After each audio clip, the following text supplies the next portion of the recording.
Hey everybody on the YouTube stream, good evening from Murphysboro. We're just, it's live now. It will. So we are in Murphysboro. Your Lions getting ready to take on the Red Devils about 17 minutes away from the kickoff here. Scott's alongside, and it's going to be a pretty night once the sun gets down. On the video stream, it's going to be a little bit bright for the first few minutes, but I think maybe by game time we'll be in good shape. So just want to make sure that you know that.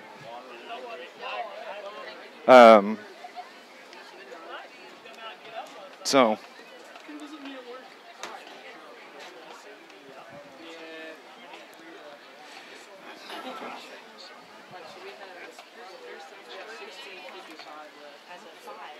we appreciate you tuning in. Happy Friday. Hope you're ready for the weekend, and we're going to be going here in just about 2 minutes. Brian, 2 minutes.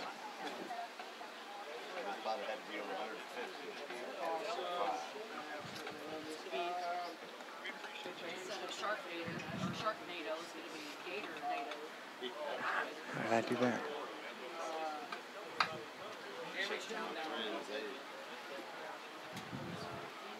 Fans for your pregame entertainment, please welcome to the field with Praise and Express, accompanied by the Devil Dazzler.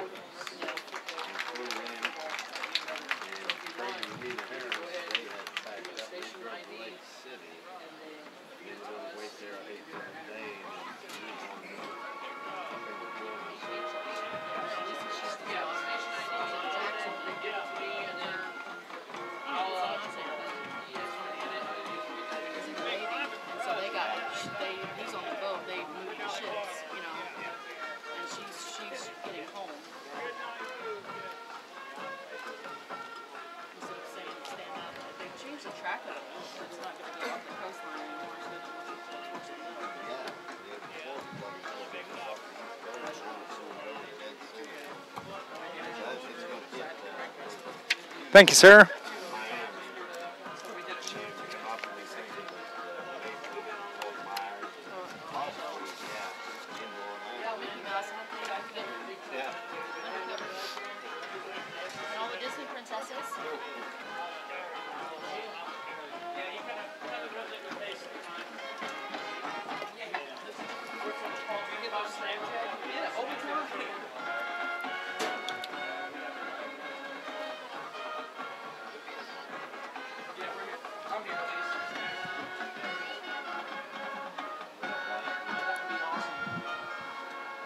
Quarterback, okay.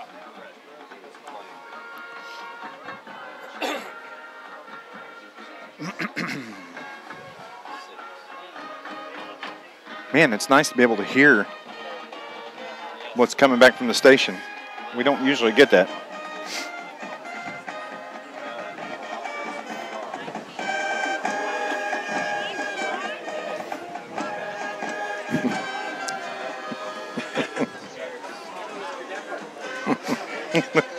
Thank you. I want what you're having. Yeah, no kidding.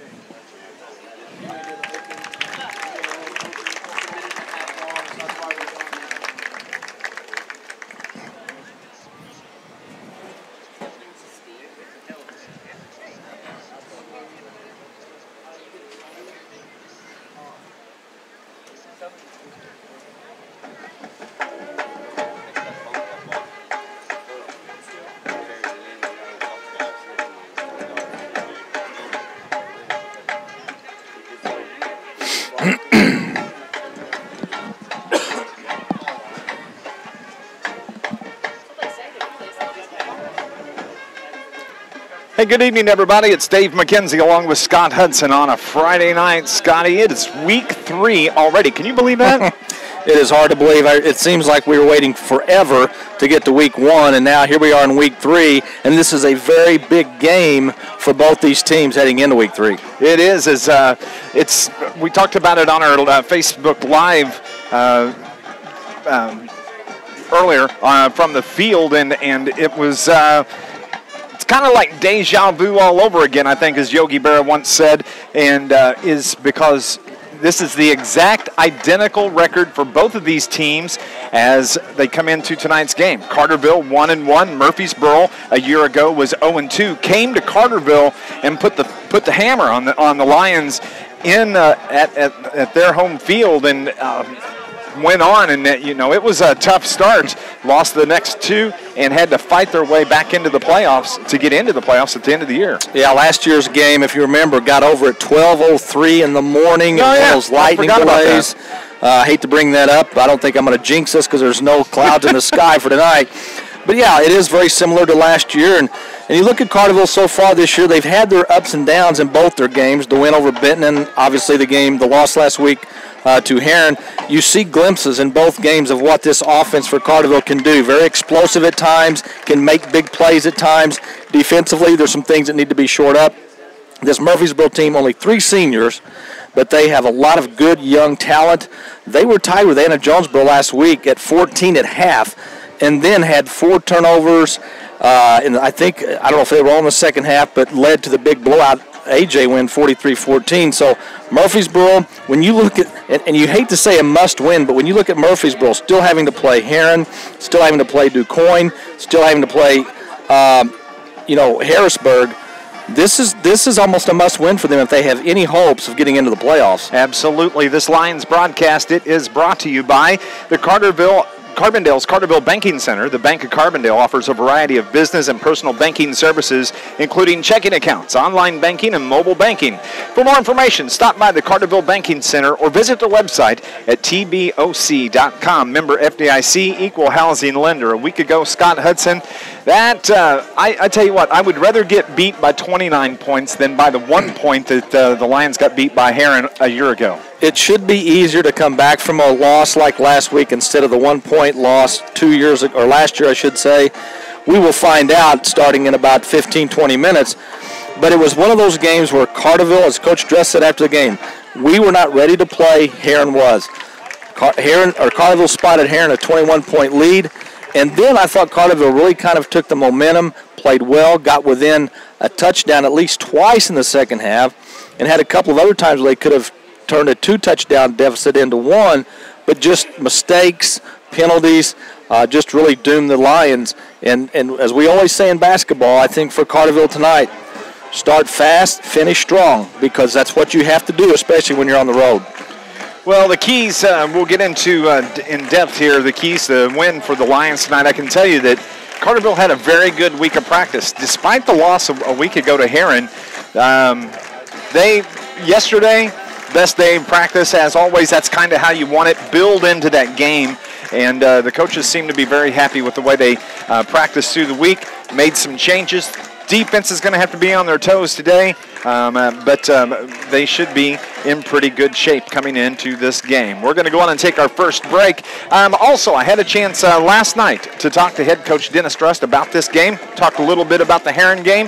When we come back, you'll hear that interview with head coach Dennis Trust of your Carterville Lions. You're listening to Lions Football here on News Radio WJPF.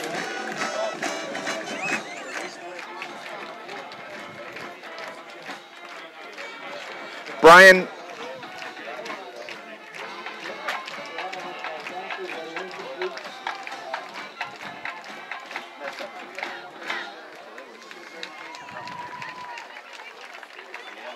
yeah, there's not. There's just 2.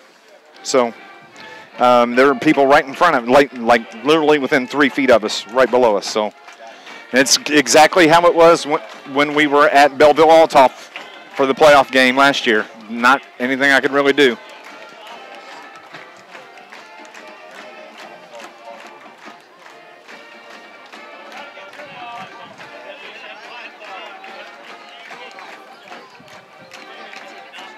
Thank you.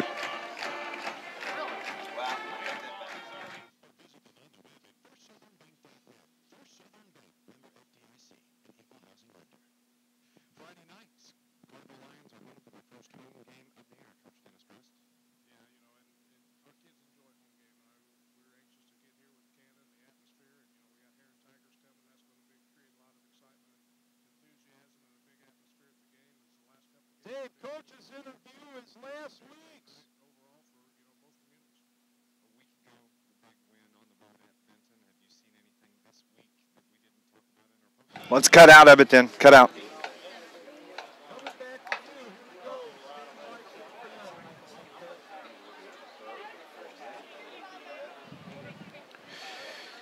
My apologies on that, is apparently have the wrong audio in the station, Scott Hudson. That's my bad. That's okay. Maybe I can tell you this. I'll recap it for you. Coach Dennis Russ, he was, talked about the mistakes that were made. I mentioned to him the key play for me was the fumble recovery by Heron on the punt at the 3 that they go on and score. Carterville was on a roll. They had Heron on their heels. I felt it was a big turnover. He said that the interceptions were probably bigger than that. We're going to go on and take another break as we're preparing for our national anthem. You're listening to Lions football on News Radio WJPF.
Bring it back after this one, Brian.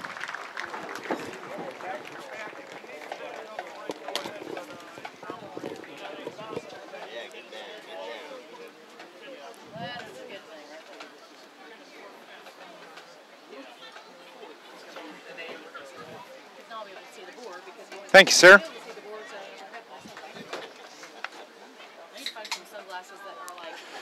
Back at Murphysboro, it's Dave McKenzie along with Scott Hudson, where we are just about 5 minutes away from the kickoff here at Doc Benzini Field. Scott, we were kind of touched on it just a few minutes ago about the mistakes that Carterville made against the Heron Tigers. I felt the key was the punt fumble or the punt turnover at our own 3. Heron goes on, as I said right before the break, had Heron on their heels. Think they were going to get back within that game on that drive. They had kind of turned the tide, but turnovers. Coach Dennis Russ said on his interview that the 2 interceptions, one of them where we had a nice drive going, he felt was a bigger turnover in that game. Yeah, the turnover right before half really hurt because if Carterville goes in and scores there, they're probably only down 21-14 at half, and Carterville's going to get the ball to start the third quarter, which, by the way, they took the opening kickoff in the third and went down and scored. So that was a big turnover. But every time Carterville got close, every time you thought Carterville was going to punch it in and really put the pressure on Heron, they shot themselves in the foot with turnovers, some penalties hurt as well. That is something that this team's got to clean up because, as we know, this Carterville offense is very, very talented. They just have to limit the mistakes. Absolutely. And I tell you what, the Carterville defense tonight, they're going to have to be on their toes all game long because last year, Gavin Topp, the quarterback for Murphysboro, he was just a sophomore. He threw for over 250 yards against our Carterville defense, and it was because he was scrambling. The corners and the safeties broke down in coverage, and he was able to throw over the top 30 yards, 40 yards at a chunk and just killed the Lions. Yeah, there's no question. He played very well for the underclassmen last year. Talking to one of their broadcasters, they don't throw the ball as much or haven't at least to this point in the season. But when you talk about Topp, you almost described Christian Rawlinson to a T because he scrambles. True. Christian's not a true option quarterback. He's not somebody that's going to, run 10, 15 times a game, but he always seems to get out of trouble. He always seems to make plays with his feet and his arms. So we may have a pretty interesting game here just with our two quarterbacks. Let's talk about Christian Rawlinson and his passing. Last week he was 18 for 27 for 199 yards. He's thrown for 399 yards in 2 games, so he's averaging about 154 yards a game. It's really been nice to see him perform at the level with which he has. Yeah, he's got a very strong arm, and as I said, he's very elusive. He can get out of the pocket. He can make plays with his leg, and he can also throw on the run, which I was very impressed with last week against Heron. I think for Christian, one thing he has to do is not solely focus on Luke Ford on every play. I know it's very easy to look for the 6'6" stud out there, but there are other guys sometimes that are going to be open because of what Luke Ford brings to the table. If Christian can limit those mistakes as the year goes along, he could end up this season as one of the top passers in Southern Illinois. Absolutely. If you would like to watch the broadcast as you hear it here on News Radio WJPF, you can go to our YouTube page. If you go to YouTube, just search Carterville Lions at Murphysboro Red Devils Game 3.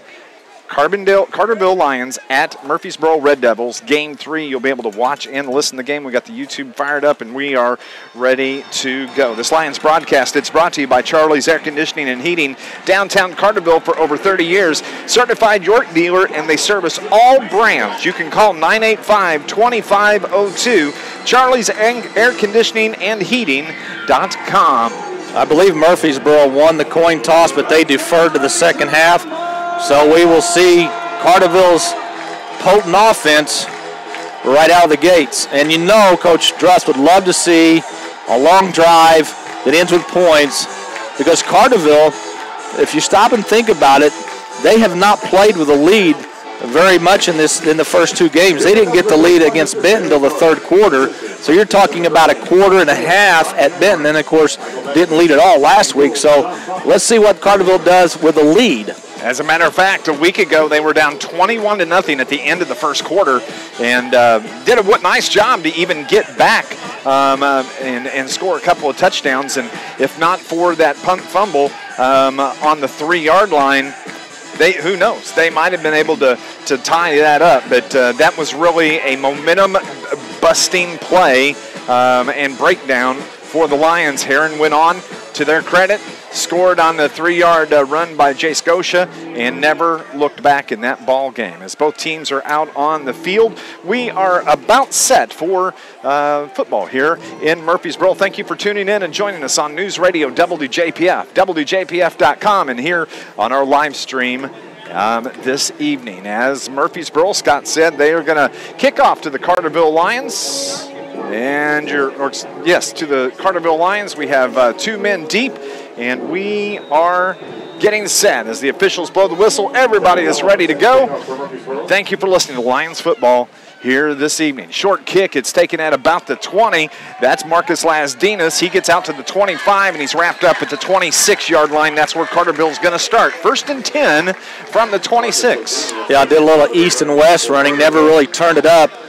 But Carterville will get the ball first at about their own 27-yard line to start this game. And Dave, as if on cue, the sun has gone behind the trees. I knew it. I told you. Perfect. About game time, I said it would dive in behind the trees, and we need that.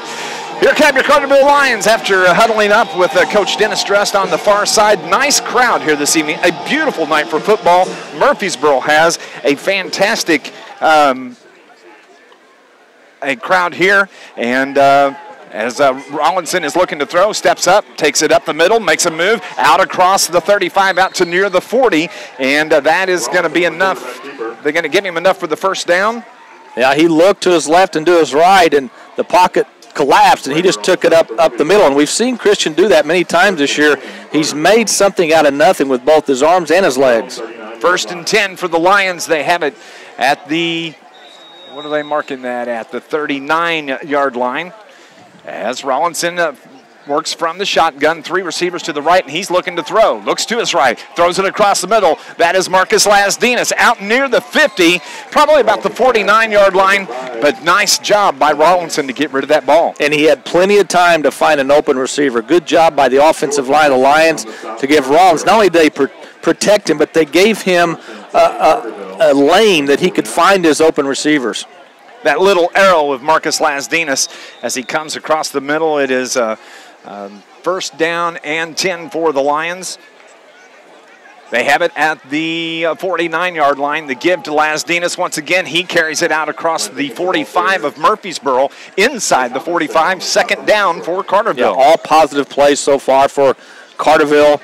They've done it through the air. Now Lasdinas with a nice run up the middle.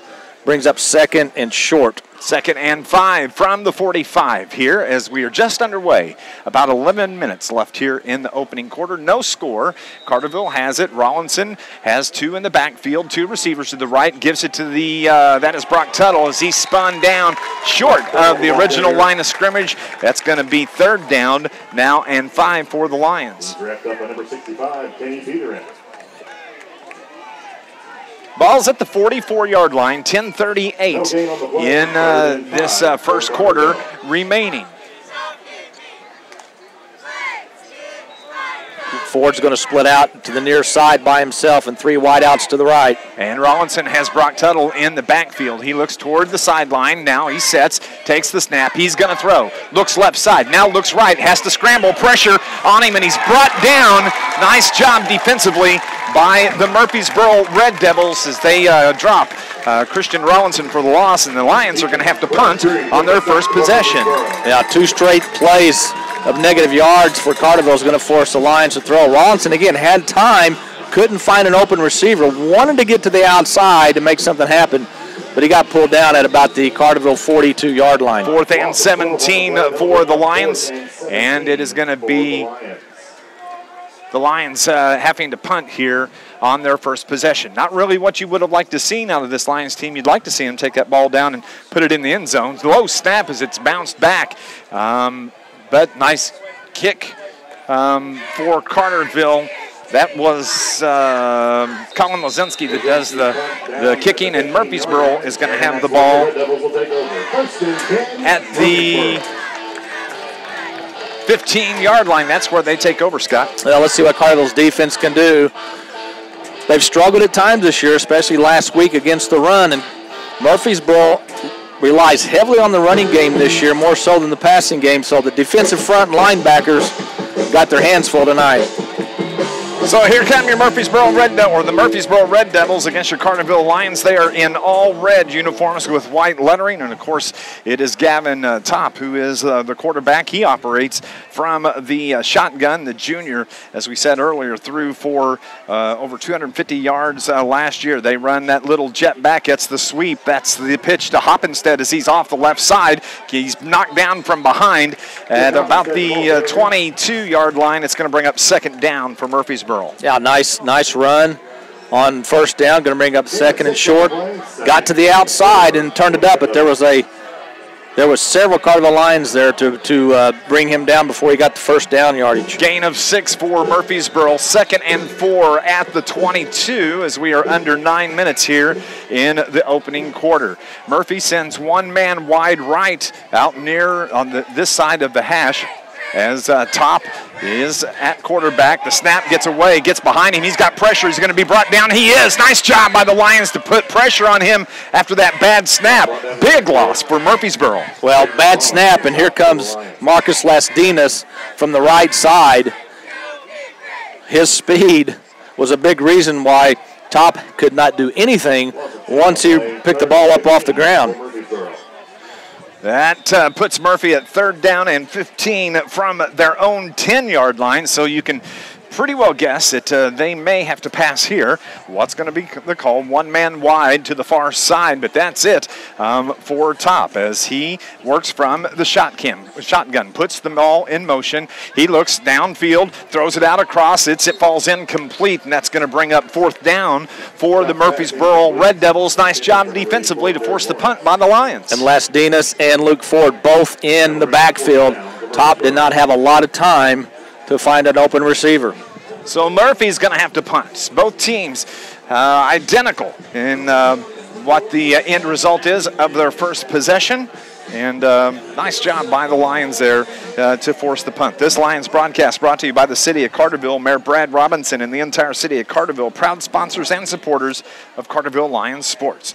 The snap for the punt bounces, but he gets it away, hits it about the 38-yard line. Lions let it roll, and it's going to come dead at about the 45-yard line. That's where Carterville will take over. This Lions broadcast is brought to you by the Bank of Carbondale's Carbondale Banking Center. The Bank of Carbondale is proud to be locally owned and operated community bank. Stop by and visit their friendly and professional staff at the Carterville Banking Center, 200 West Plaza Drive in Carterville. Member FDIC, equal housing lender.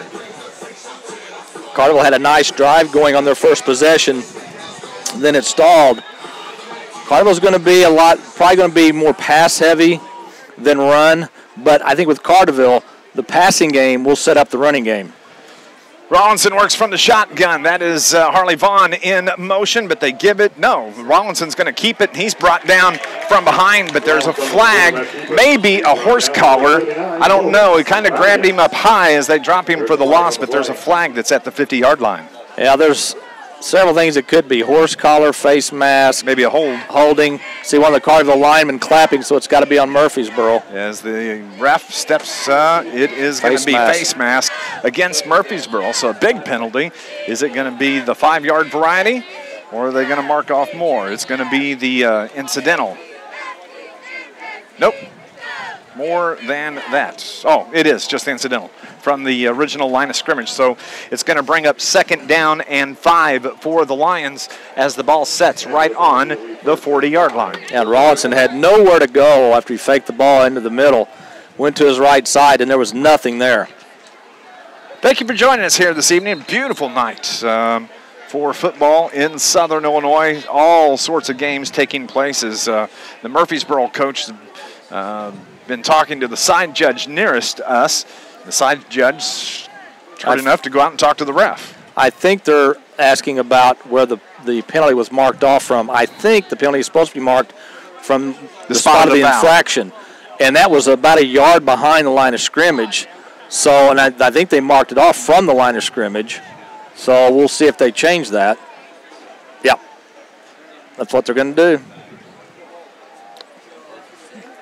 Sometimes officials make mistakes too, Dave. I don't know if you knew that, but we'll leave that alone, Scott Hudson. I just want to see what you're going to do with that. 48-yard line is where the Lions have it. 2nd and 5. Rollinson looks left side, throws it out to Harley Vaughn. He scampers across the 40, down to the 35, and he's got enough for a Carterville Lions first down. Nice run after the catch by Harley Vaughn. He just kind of waited near the hash mark, got the pass, and he's the type of guy with his quickness and speed, he can really make defenders miss in the open field. 1st and 10 for the Lions from the 34-yard line.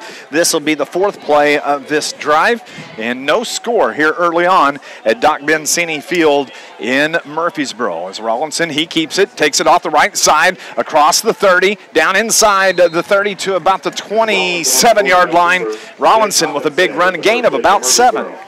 Well, good job by the right side of that offensive line for Carterville to give him enough room to get about 7-8 yards.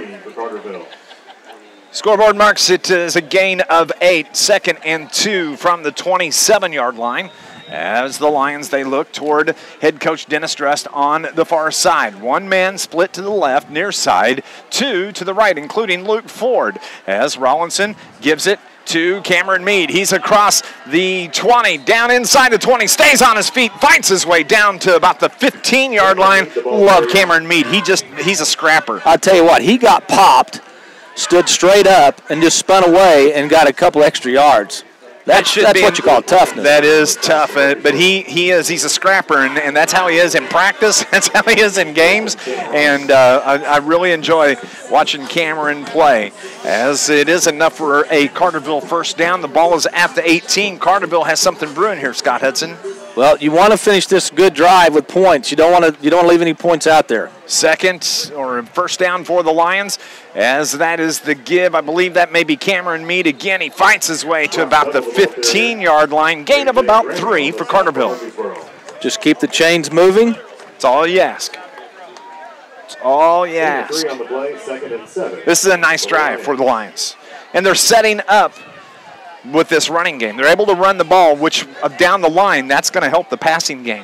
2nd and 7 for Carterville from the 15-yard line. 2 receivers left. Now Rollinson, he gives it to Brock Tuttle off the left side, across the 10, falls inside the 10, spins to about the 12, or the 8, and it's going to be Brought down by number 10. 2nd down for Carterville.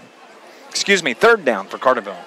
Nice run by Tuttle, and the offensive line, I think, has done a pretty good job here in this first quarter of giving the ball carriers plenty of room to run, and they've given Christian Rollinson plenty of time to find receivers. 5:17 on the clock here in the first quarter. Carterville driving. They have the ball at the 8-yard line. It's 3rd down and 1 for the Carterville Lions. Lions in their blue pants, the white jerseys with blue lettering, moving from right to left. Murphy in the all-red uniforms with the gold, what is that, yellow or gold helmets, I believe. I believe it's gold. I think they call it over here crimson and corn. Crimson. You are because of the Crimson Express. Close enough on that carry to measure for a first down. I don't think they got it. I think it's going to be a little bit short, like maybe 2 chain links, but I'm wrong. From here, it's going to be first down for Carterville. I thought they were a little short too, but doesn't matter what we think. No, we'll take that. First and 10 from the 8-yard line for Carterville.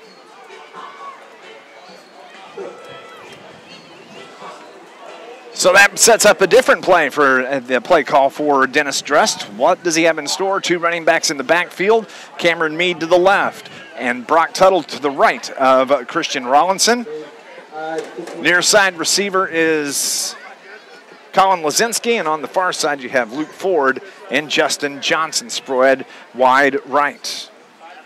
And they don't have play clocks here at Murphysboro, so the quarterback has to look at the back judge.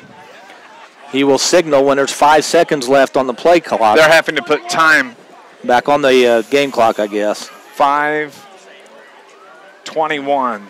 So they put 10 seconds back on the play clock, or the game clock. All right, now we're set. Rollinson from the shotgun. High snap, gives it to Mead, takes it off the right side, and that is going to be touchdown for Cameron Mead for the Carterville Lions. They lead it 6-0.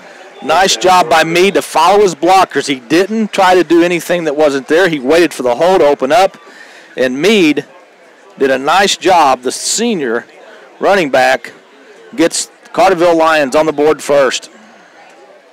Absolutely. That was a nice run by the Carterville Lions as they are going to kick for the extra points. Lazinski had to go get the tee from the sideline. 5:14 on the clock. Carterville leads at 6-0, and everybody's ready to go. Here comes Lazinski. He sets. Christian Rollinson, the hold. Here's the snap.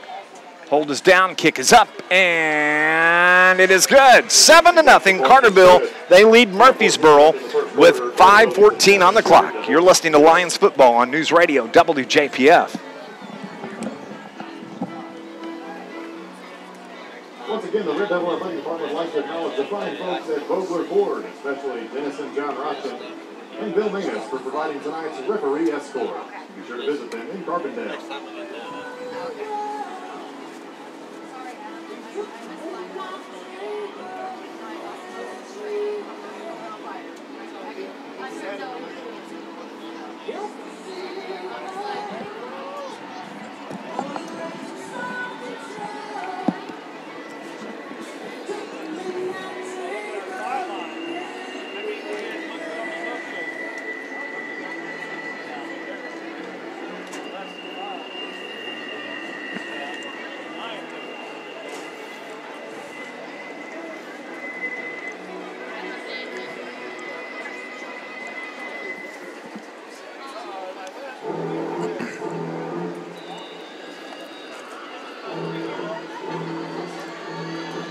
Back at Murphysboro, Doc Benzini Field, Carterville just took the lead 7-0 on the 8-yard Cameron Mead touchdown run for the Lions as Murphy takes the kickoff and they bring it out to about the 39-yard line. Nice return for Murphy. That's where they're going to start 1st and 10. Well, he was one player away from taking that to the house, and the Carterville player that made that tackle was the kicker, Collins Lazinski. He hit him low, flipped him up, but a good return by Murphysboro. Yes, it was. So they're going to start off 1st and 10 from their own 39-yard line, moving left to right. Carterville needs a nice defensive stand here on this drive to kind of take away the momentum, because that kick return, that was fantastic. As Top has it, he's the quarterback from the shotgun. Tight formation, man in motion, give it to the jet back, but he's met defensively, and he's brought down at about the line of scrimmage. No gain for Carterville, as it was Brandon Caldwell with the carry. Yeah, it looked like there was a mix-up in the backfield. Too many guys around the ball and nobody going forward. Luckily, for Murphysboro, wasn't a loss on the play. So it is 2nd down and 10 for the Red Devils. From the 39, more people come into the stadium here at Doc Bensini Field. Just a beautiful night. Now that sun is down, beautiful. It is absolutely gorgeous. As Top has it, one-man spread wide to the left. Here's the motion man, the jet back, but it's going to be Top that I totally lost it. It's the second man through with the carry, a 1st down for the Red Devils, and a nice job by Murphy on that option. Yeah, I think that was Top that kept the ball.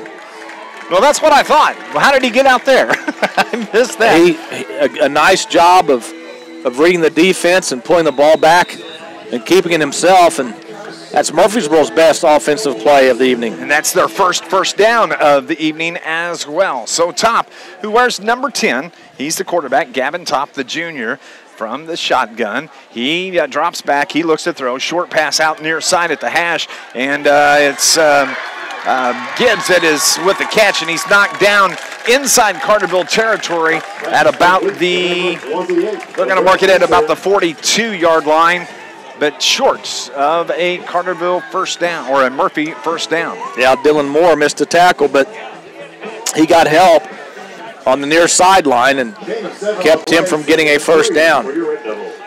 So it's going to be 2nd and 3 from the Carterville 43 for the Red Devils. They send Corbin Guthman out to the far side. Receiver-wise, Top works from a short shotgun, and he gives it to the 1st man through. Nice job defensively for the Lions as they just wrap up that running back for Murphysboro.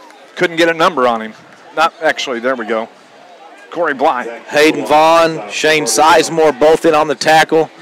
The two big defensive linemen for Carterville did a nice job of collapsing the middle of that line and keeping them from getting a 1st down. 3rd and 3 from the 43 for Murphysboro. Carterville needs a big stop here to put an end to this drive. Here's the snap as it's going to be Top. He keeps it. He had pressure in the backfield, but he's able to get away. Has enough for a 1st down. Off the left side. Who's going to get him? That's going to be Brock Tuttle that drives him out of bounds on the far side.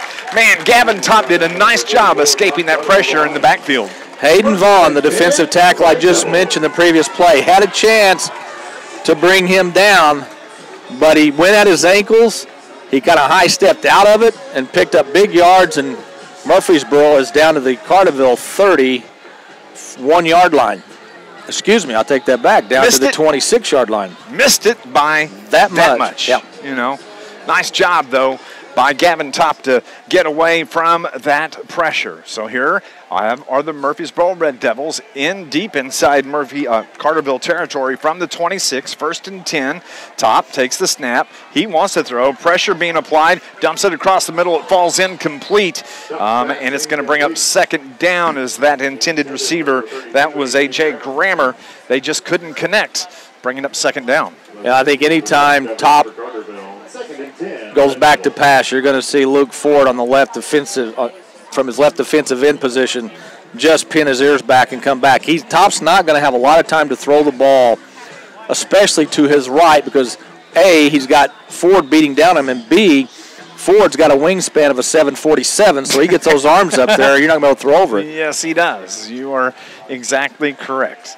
Murphy comes to the line of scrimmage, which is the 26-yard line. 2nd and 10 for the Red Devils. Top takes the snap, gives it to the jet back as he comes through, and it's going to be a short gain, maybe a gain of 2, maybe 3, but it's going to bring up third down now for Red Devils. And you'd have to think Murphysboro's in 4-down territory. So they've basically got 2 downs to get about 5 yards. Let's see if Carterville's defense can stiffen here and get that ball back. 3rd and 5 from the 23 now. Murphysboro has a drive going, 2 minutes remaining in this opening quarter. From the shotgun, that's Top, puts a man in motion, gives it to his running back. He's grabbed and spun down at the 20-yard line, short gain.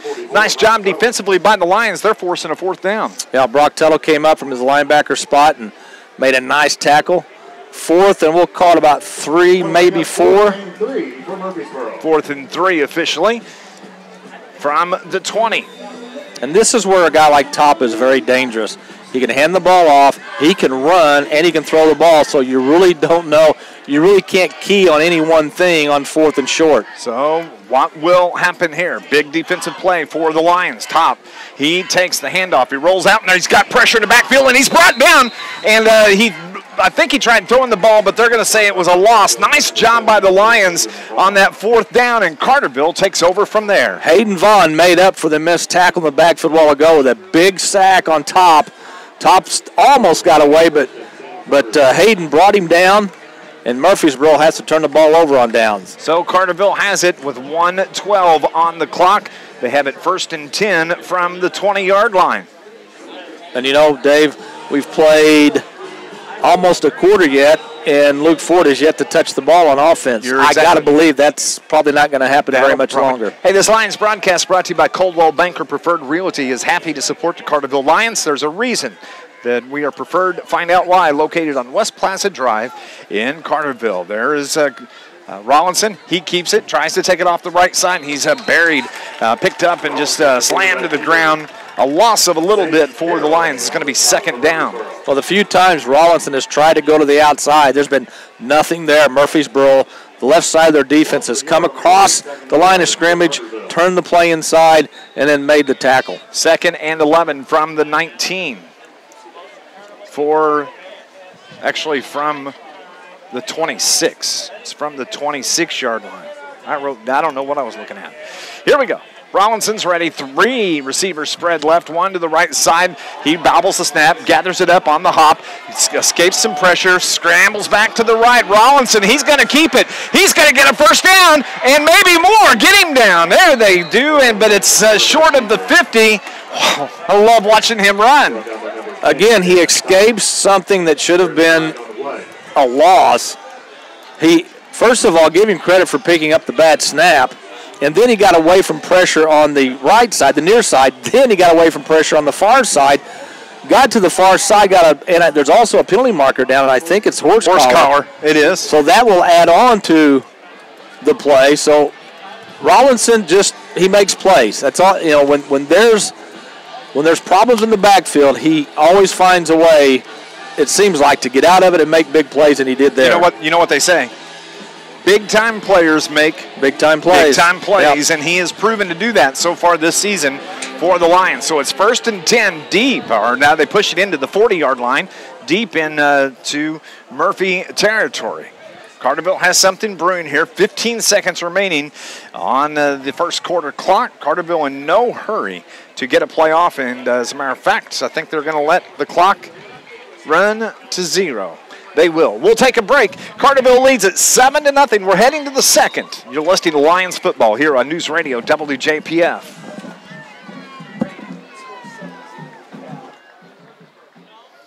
Hey.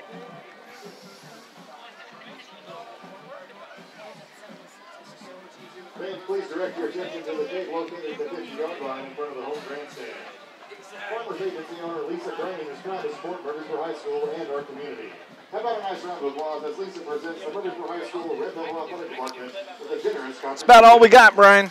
I mean, it's being shot on an iPad, so we can't really zoom in anymore on it. We've tried, so it is what it is, man. Thanks, Lisa, and thank you for Farmers Insurance.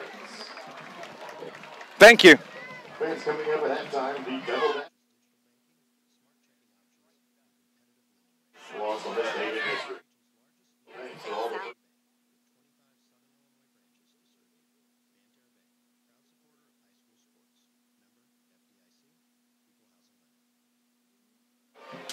Welcome back to Doc Bencini Field on a Friday night. It's Dave McKenzie along with Scott Hudson. We have the YouTube live stream here. Amy is on that this evening. Scott, and Carterville has something brewing here in the second quarter. Yeah, they've started to really play well offensively. You know, the first offensive possession of the game for Carterville bogged down. But since then, the offense has gotten good running plays. Rawlinson's thrown the ball well, and now they're on the verge of possibly going up by 2 touchdowns. 1st and 10 for the Lions. It's the give to Meade off the left side. Tripped up, out across the 35, falls to about the 33-yard line. Man, he's having a good game so far for Carterville. The thing about Meade, he may be the one advantage he has being small is when he gets the ball, the defensive linemen and linebackers have trouble picking him up because he's behind those linemen, and they really can't find him until he's already through the gap. So it's a 2nd down and 4 for Carterville. They have it at the 34-yard line. Illegal procedure. First penalty against the Carterville Lions here this evening.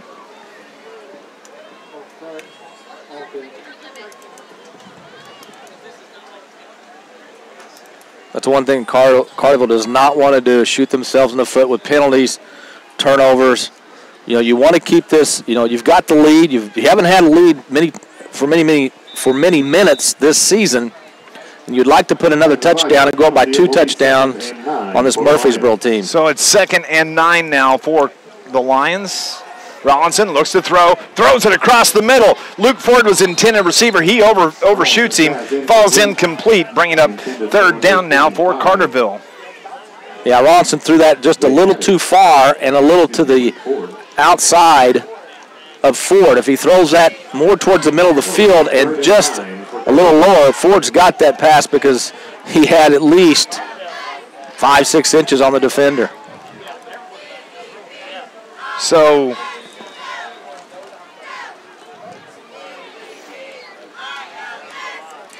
and Ford saw double coverage, but it's a give to Marcus Lasdina. Spins his way down to about the 30-yard line. Is that going to be enough for a Carterville first down? I think it will be. Good hard run by Lasdina. He got hit a couple, maybe 3 times from the time he got the ball to where it ended up. So a good hard run by Lasdina and another Carterville first down.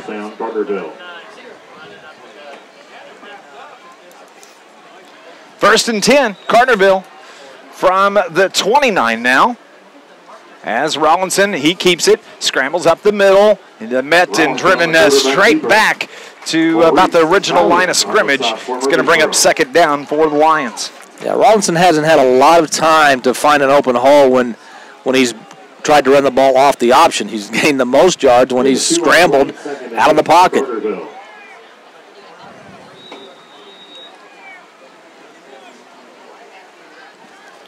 So Carterville has a drive going, trying to extend that lead. They're up 7-0 right now here in the second. Rollinson looks to the right side, pulls it down, keeps it, avoids a couple of the tacklers, keeps moving, and is going to be out enough, I think, maybe for another Carterville first down. Yeah, when he got the ball, it's obvious he was wanting to pass it, but he brought the ball down real quick. I don't know if the intended receiver he was looking for, which could have been Ford, was covered, and he just decided, hey, the pocket's collapsing, I'm going up the middle. 1st and 10, Carterville from the 18 now. That was enough for a Carterville first down. Justin Johnson spread wide to the right. That's Luke Ford in the slot on the right. 2 running backs, and the give to Lasdinas off the right side, to the 10, to the 5, spins down. Is it enough for a touchdown? Come on, it is. It is a touchdown, Carterville Lions by Marcus Lasdinas with 9:58 left here in the second quarter. 2 strong runs by Lasdinas on this drive, and this last one, he got to the outside and then cut it back to the inside. It broke a couple of tackles and dives into the end zone, and Carterville's looking to go up 14-0 here in the second. 13-0 right now for the Lions, as it's going to be Lazinski in for the extra points. Lazinski is set. Rollinson's ready.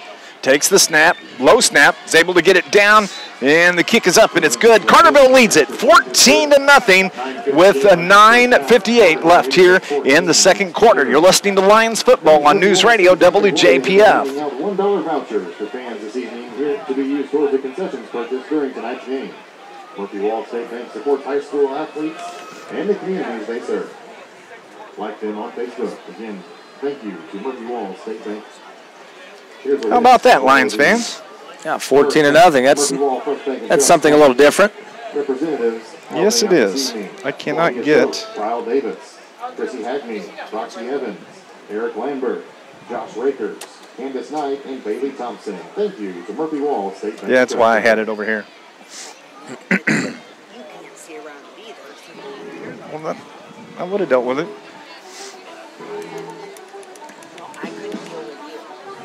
I couldn't deal with you. You couldn't get to the camera. It's all right.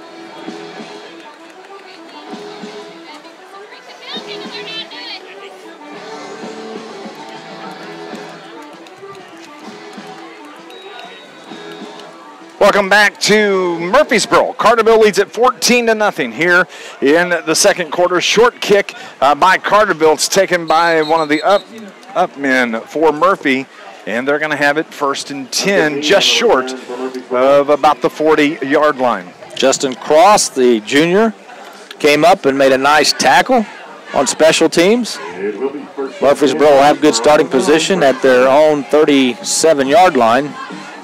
Beautiful night for high school football. We've actually had 3 straight weekends of good weather. Yeah, we have. It is gorgeous out this evening. Man, we cannot complain about August weather, the beginning of September weather, period. It has been fantastic. If we can just take care of July weather, it'd be a great place to live, wouldn't it? It would. As Top throws it deep down the middle, has a man wide open, overshoots him, and that was Caldwell that was wide open. But there's somebody missed coverage, and I think it may have been Keaton Petska that missed his man, because there were 4 receivers and 3 defenders in that backfield. And they were all going deep. And it was all blast. You're right. And it was the receiver, intended receiver, was running straight down the hash mark, and Top just overthrew the wide open receiver.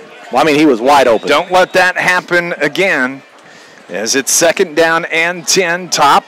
As Carterville jumps, and believe for Carterville that was Hayden Vaughn that was across that line of scrimmage.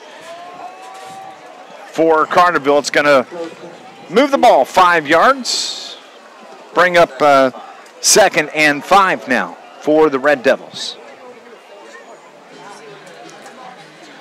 Of course, Carterville coming off that 49-20 drubbing by Heron a week ago. But they've rebounded well here tonight. I was kind of wondering how they were going to, and they seem to have done all right. 2nd and 5. It's the give to the running back, and he is buried. A nice job immediately brought down by Carterville's Schlendwein, Zach Schlendwein, on the stop. That's going to bring up 3rd down now for Murphy. And also Hayden Vaughn in on the play. I tell you what, Vaughn's had him a nice first half from that defensive line position. And you know, Dave, we always talk about sometimes in-game or from game to game how teams handle adversity. And that was one of the questions coming in this game. How would Carterville handle having lost last week to their county rivals? Well, I think they've passed with flying colors so far. I believe so. 3rd and 5 now from the 32 for the Red Devils, as it is the give to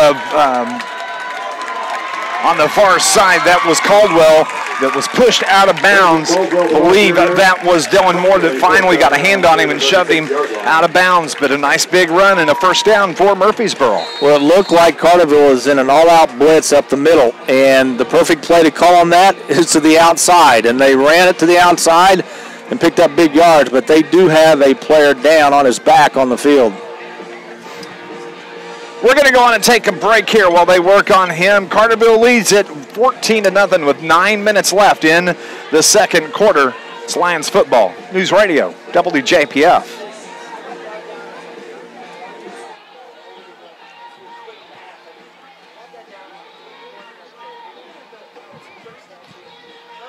Let's go 60. And actually, if you need...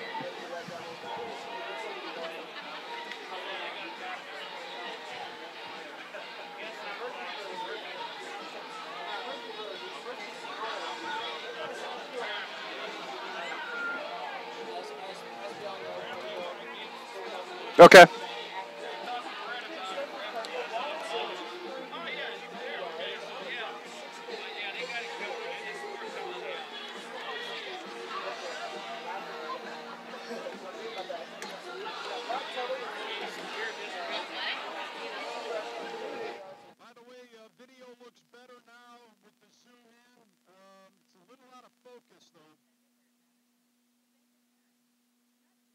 Okay, thanks.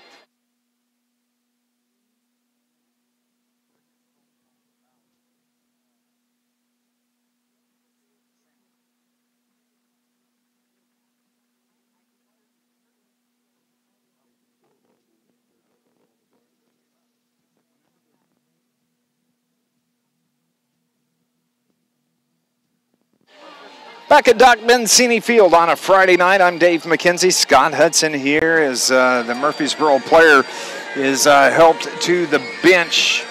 And it's big number 76 for Murphysboro, that JT Tourville, that is the injured player.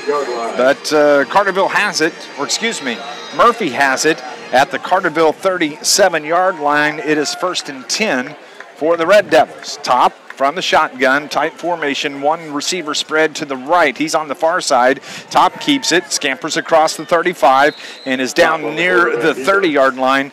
Nice run by Top, coming up a little bit short.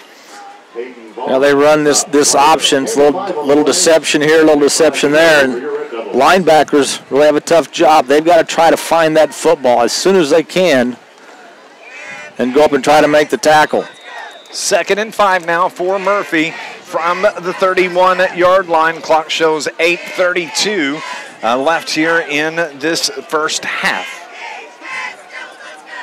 Don't forget, coming up at the end of the game, we'll have your Joe's Lawn Care star of the game here on the broadcast. As it's the give to the first man through. He's dropped just across the 30 to about the 29-yard line. And it's going to bring up 3rd down for Murphysboro now. Colin Lazinski in on the tackle. Again, Murphysboro probably in 4-down territory. Last time they're in this situation, Hayden Vaughn came up with a big sack on 4th down. Let's see if the Carterville defense can stiffen here. 3rd and 3 from the 29 for Murphy. Top has it from the shotgun, puts the man in motion, sends him back the other way as he looks toward Coach Gary Carter here on the near sideline. And now he's gonna option out of this play, and we have timeouts on the field. We're going to go on and take another break. Murphy wants to talk about it. 14-0 Carterville, 7:29 left in the first half. It's Lions football on NewsRadio WJPF.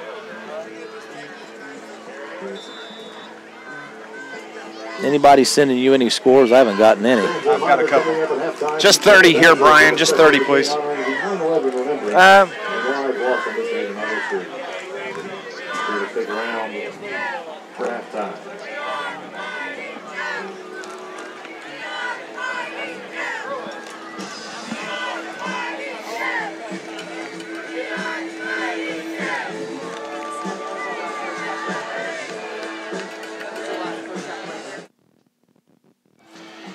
Back in Murphysboro. Murphy needed a timeout. Scott Hudson, as they could get things together, updating a couple of scores. Highland leads this evening 14-7.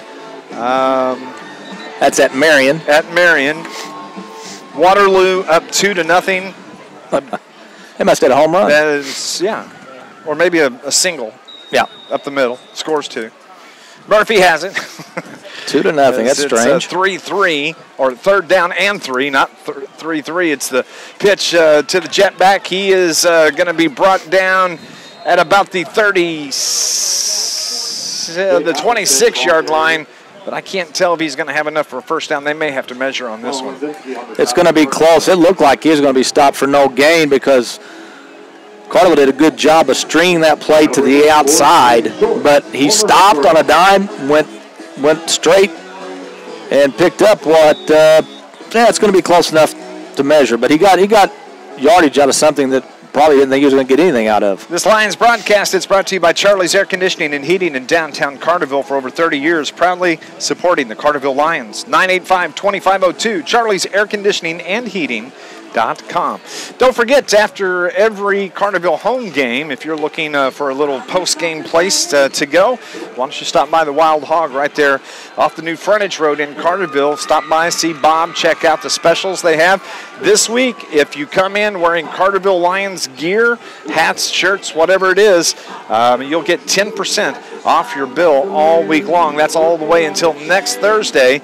We stopped in there today, had lunch, and we invite you to stop by as well. And after every home game, they'll stay open late. You can come in and talk Carterville Lions sports with Scott and I, and we just have a great time there at the Wild Hog. They bring you your post-game show here on News Radio WJPF.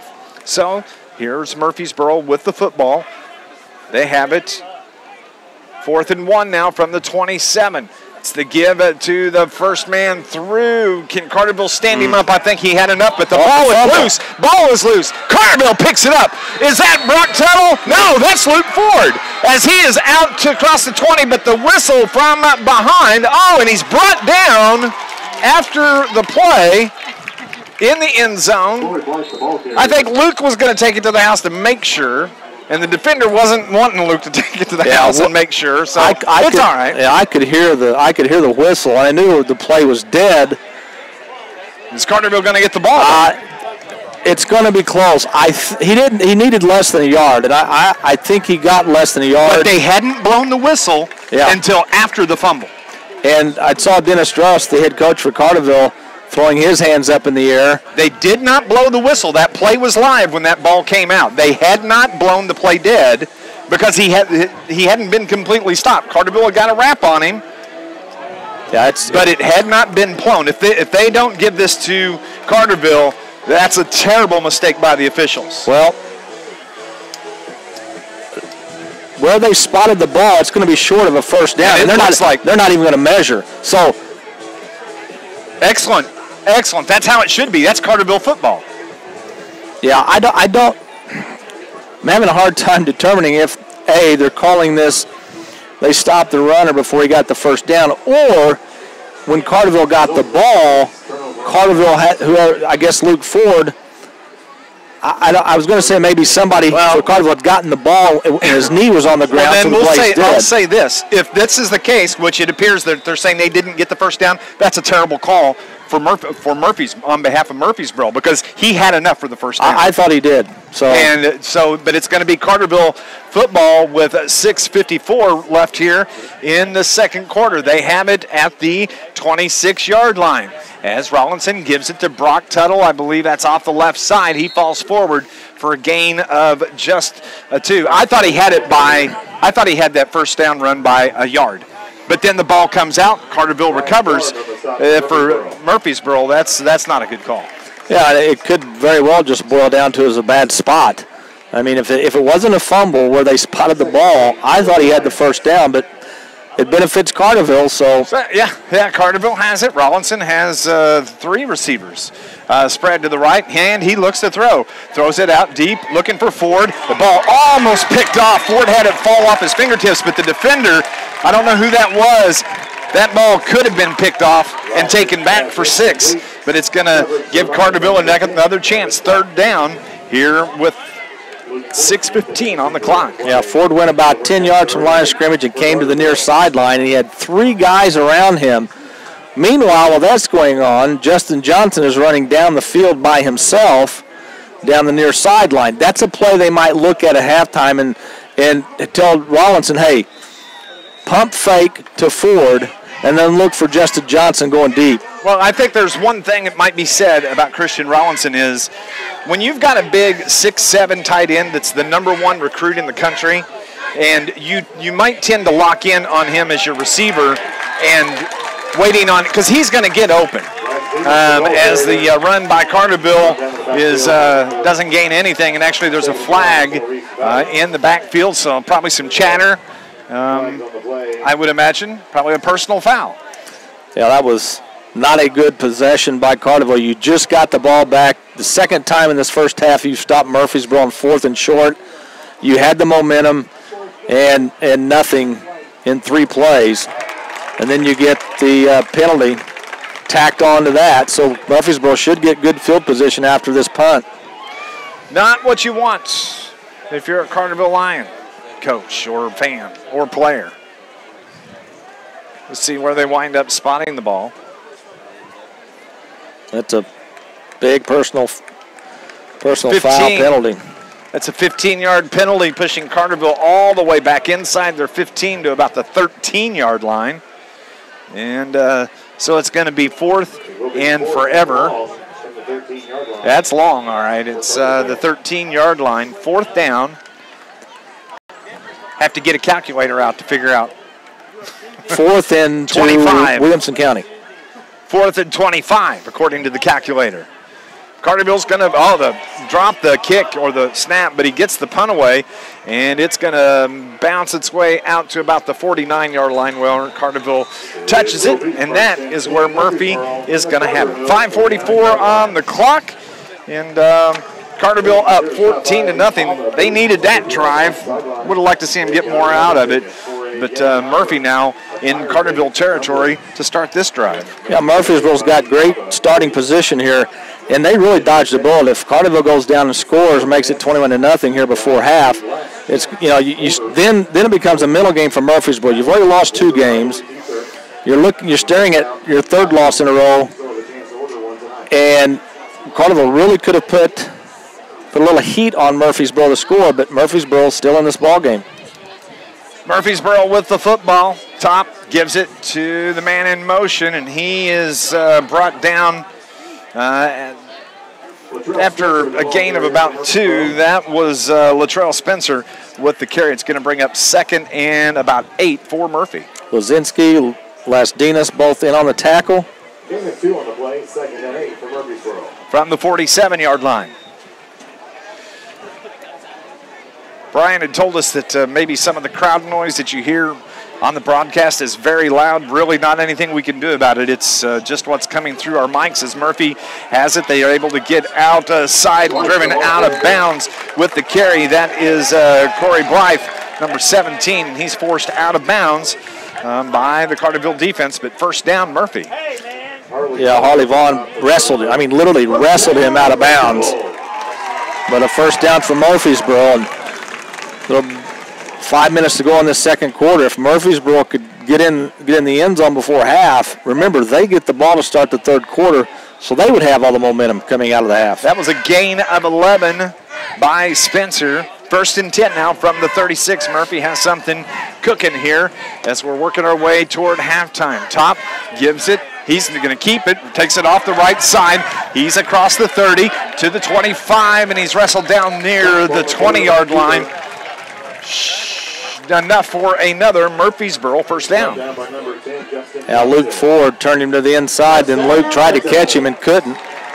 But Luke didn't have much help on that side on that play, and another Murphysboro first down. They're starting to get a little momentum on this near sideline, and that could be a scary thing. We've mentioned how young this team is, only 3 seniors on this Red Devil squad, but they have good young talent, and they've got some speed. Top has his Red Devils at the line of scrimmage. They bring 1 receiver near side, 1 spread to the right. Will he really throw it? He does. A little screen is incomplete as the intended receiver was Brandon Caldwell. It's going to bring up a 2nd down and 10 from the 22 for Murphy. Yeah, simple little swing pass to the outside. Those are the plays.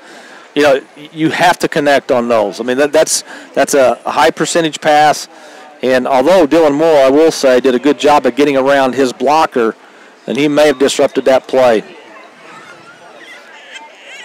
Coming up at halftime, Scott and I will break down the first half action here this evening on a gorgeous night in southern Illinois. Nice little breeze blowing. Or is that the fan behind us? One of the two. They both feel good. Murphy, they've got it as the man for Murphy. He breaks out across the 10.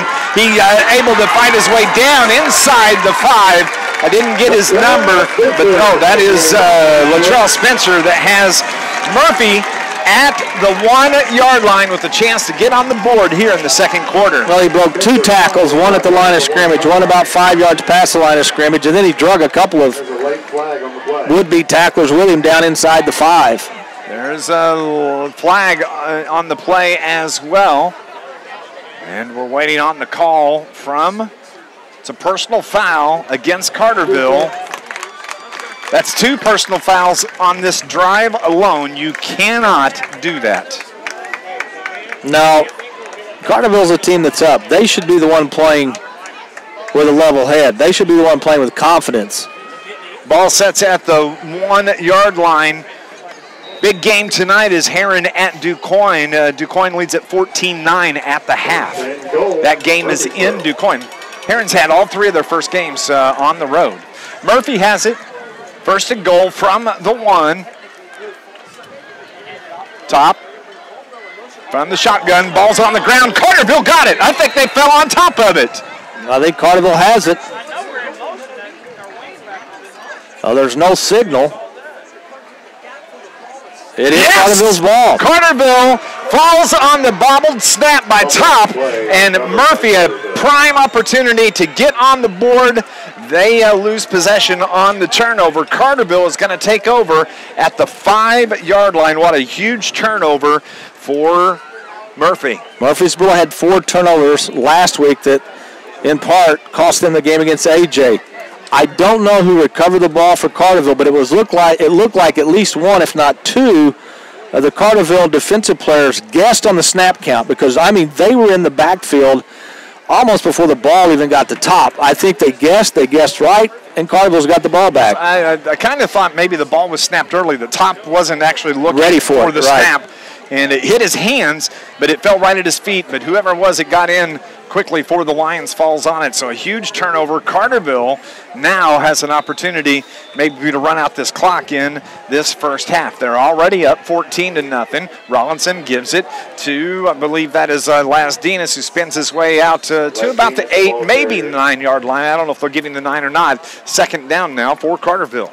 Well, Carterville's got about 3:50 to go here in the second quarter to get something done. Maybe pop a run up the middle. Gain of 4 on the play, Gain of 4, 2nd and 6 for Carterville from the 9-yard line. They just need to go give that ball to Lasdinas and Meade. They've had great success here in this game in the first half. Passing game hasn't really been there, but the running game has. As Rollinson takes the snap, he keeps it off the right side, off right tackle, cuts, weaves, bobs, and then he's met by about 6 Murphysboro Red Devils. A short gain for the Lions. It's going to bring up 3rd down now. Yeah, back in the Super Bowl winning days of the Rams, they had a celebration in the end zone they called the bob and weave. That kind of looked like what Rollinson was doing. He's bobbing and he's weaving.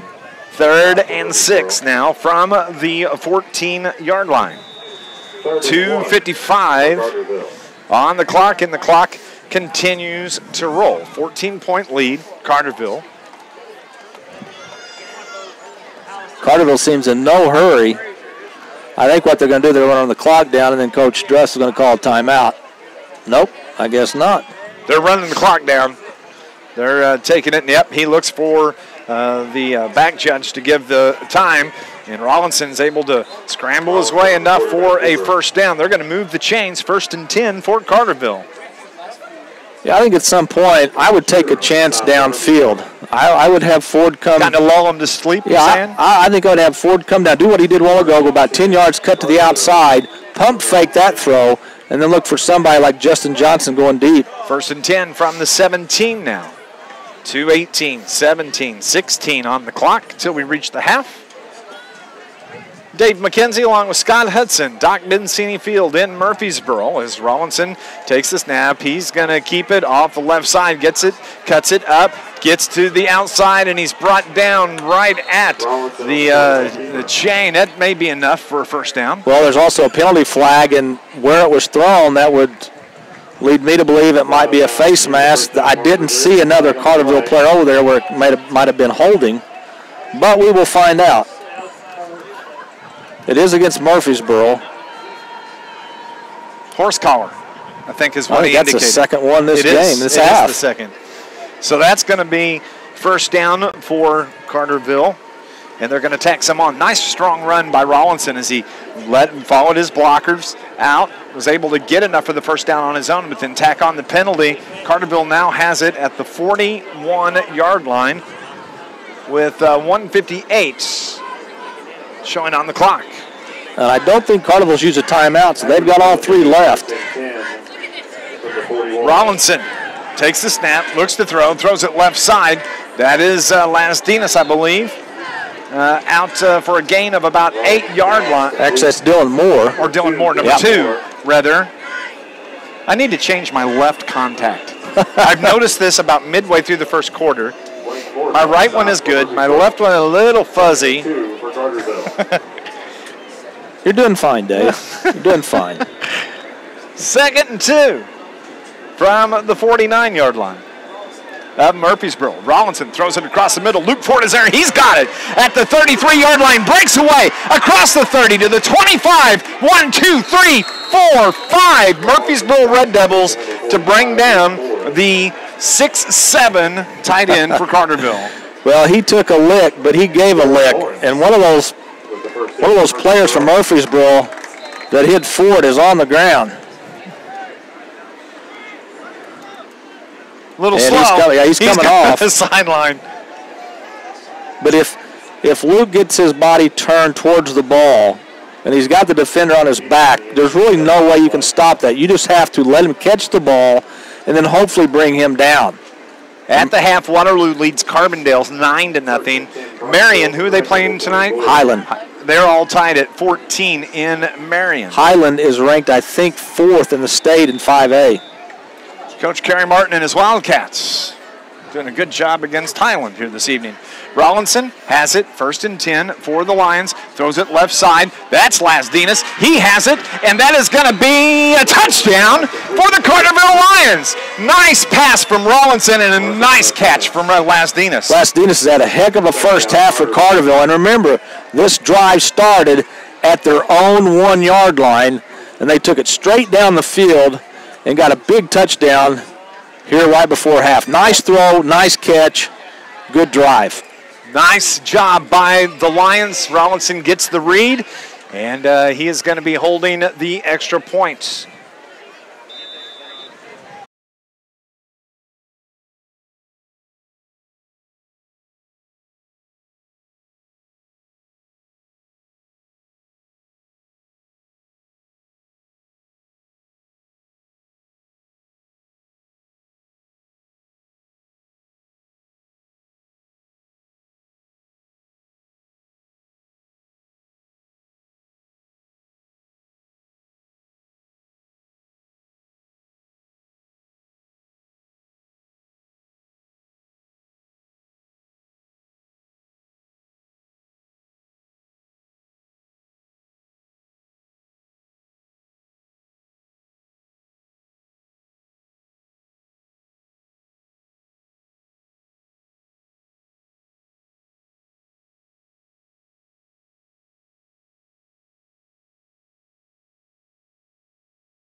So it is going to be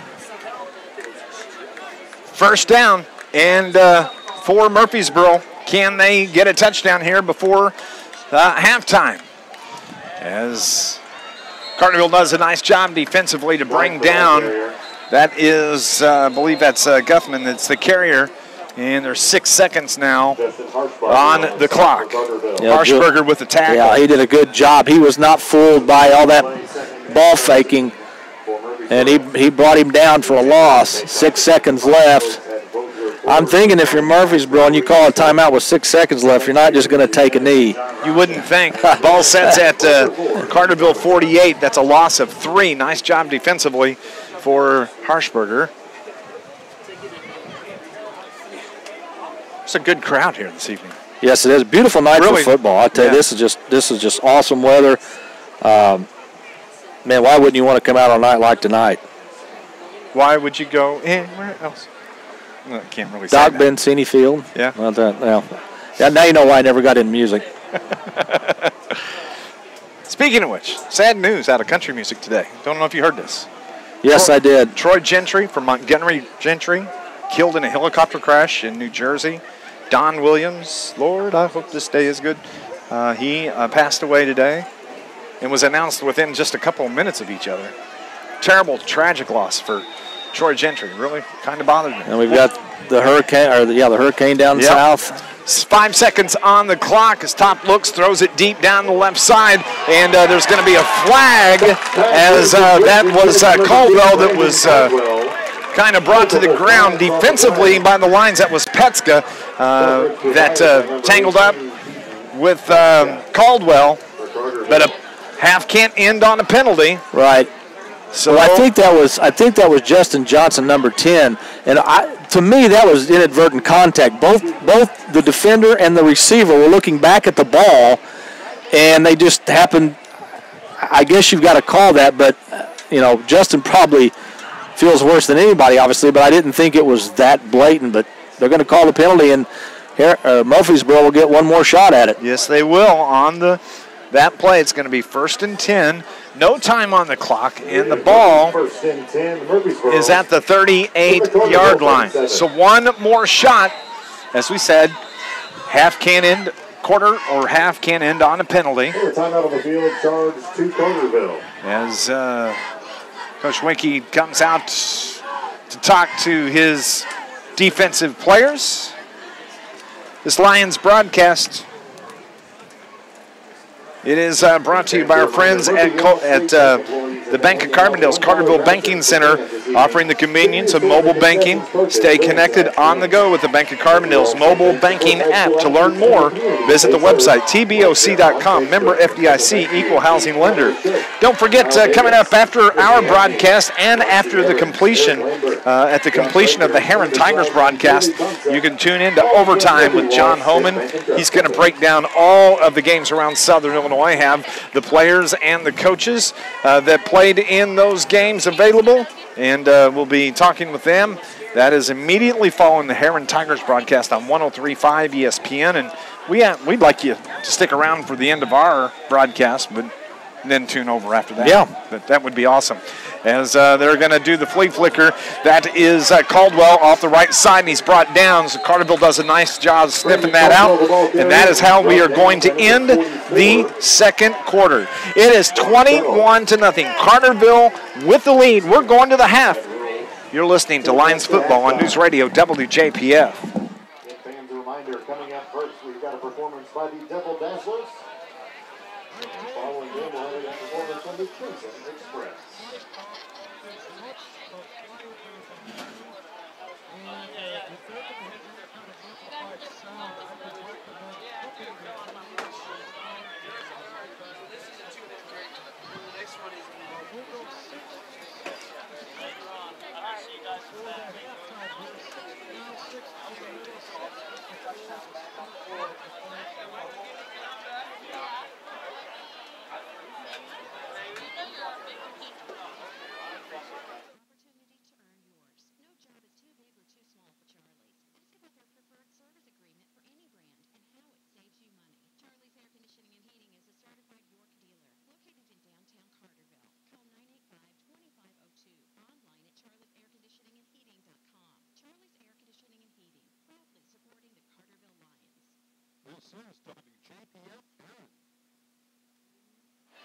Welcome back to Doc Bensini Field. Happy Friday, everybody. It's Dave McKenzie, Scott Hudson here at the half, and Carterville leads it 21-0. Scott Hudson, and a few mistakes made by the Lions, but overall, pretty good half by Carterville. Yeah, it wasn't a perfect half, but as I mentioned earlier, Carterville's defense really came up big when they needed to. Twice, Murphysboro had 4th and short, and Carterville stopped them. Then, late in the first half, Murphysboro looked like they were going in for their first score of the game.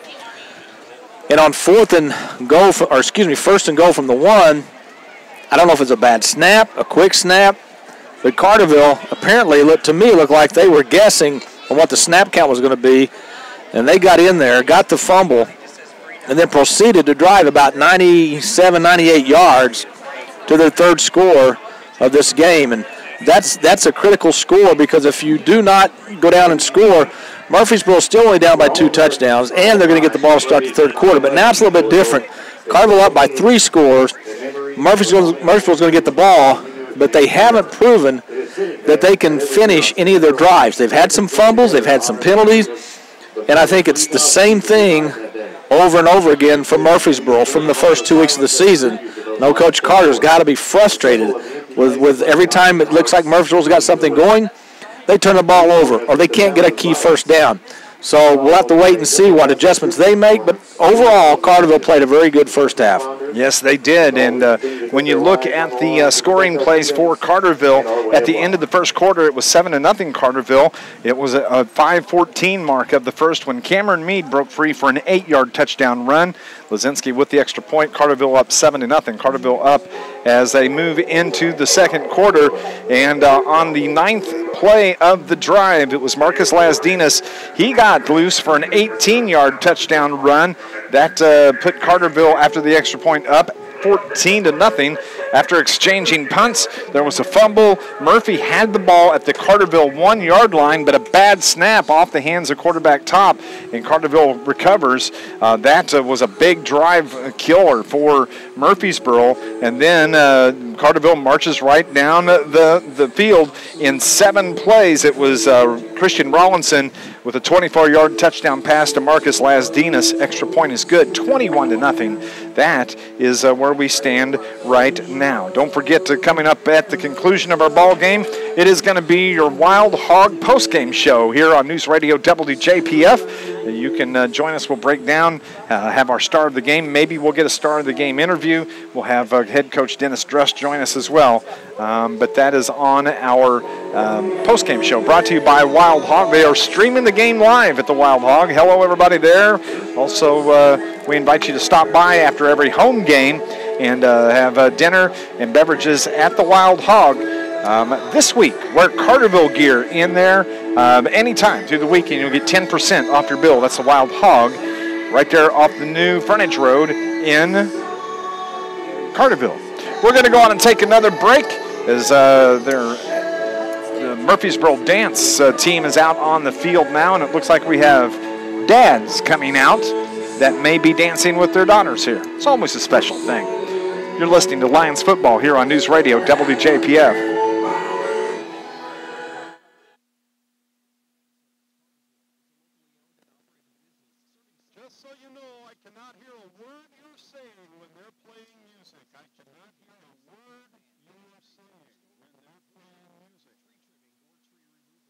Brian, I understand.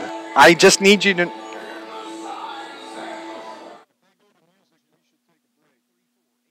The whole halftime is music.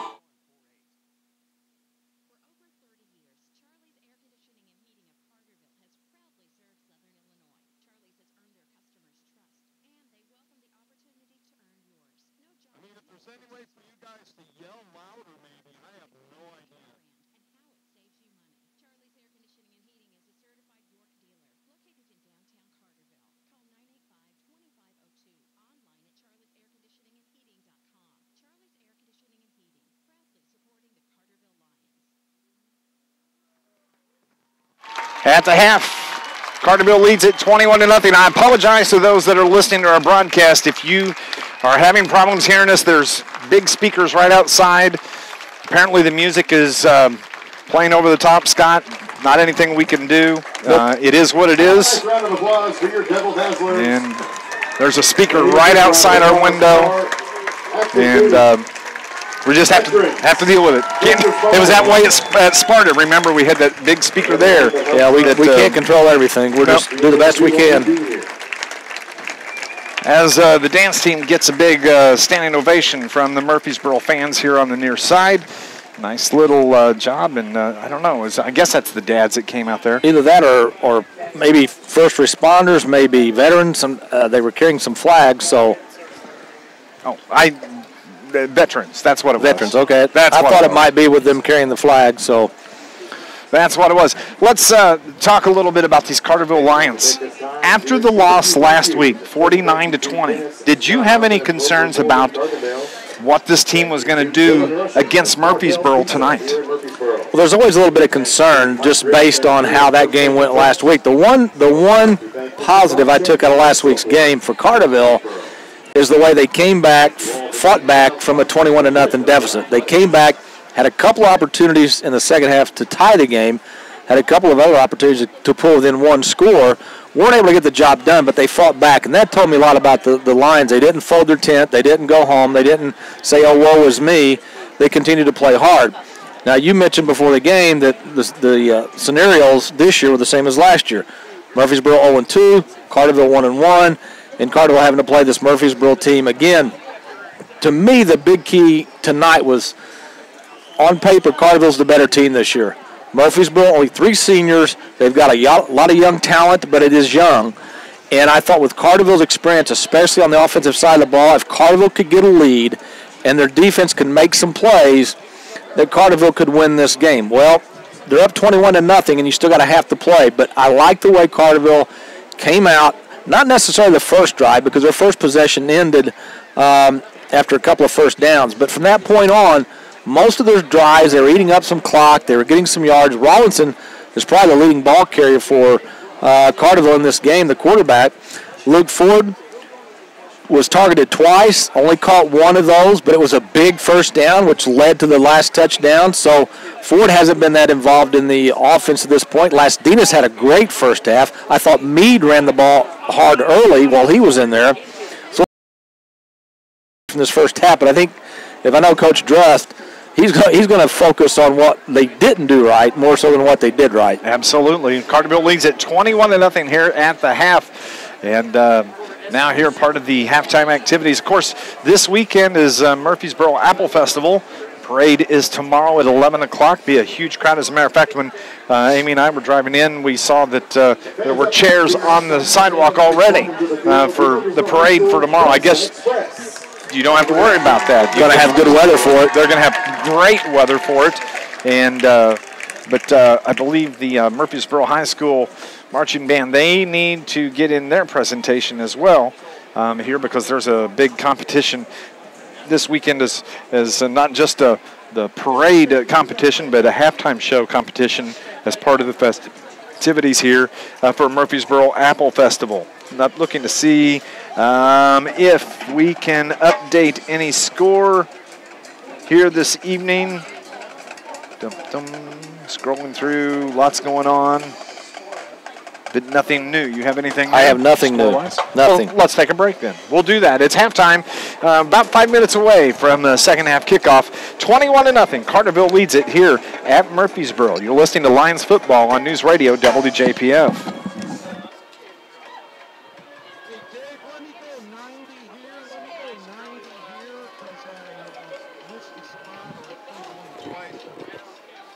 You can do 2 if you want it, whatever, because we got 5 minutes.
Coming back. People's National Bank still has free checking. Coming back after this. Visa, debit card, online banking, bill pay, mobile banking, mobile deposit, and access to over 24,000 ATMs with the added convenience of MoneyPass ATM network. Served by People's National Bank, located at 707 South Greenbrier Road in Carterville today for details on how to get your free checking account. People's National Bank, proudly serving Southern Illinois since 1909. Member FDIC, non-usage, wireless, or service fees may apply.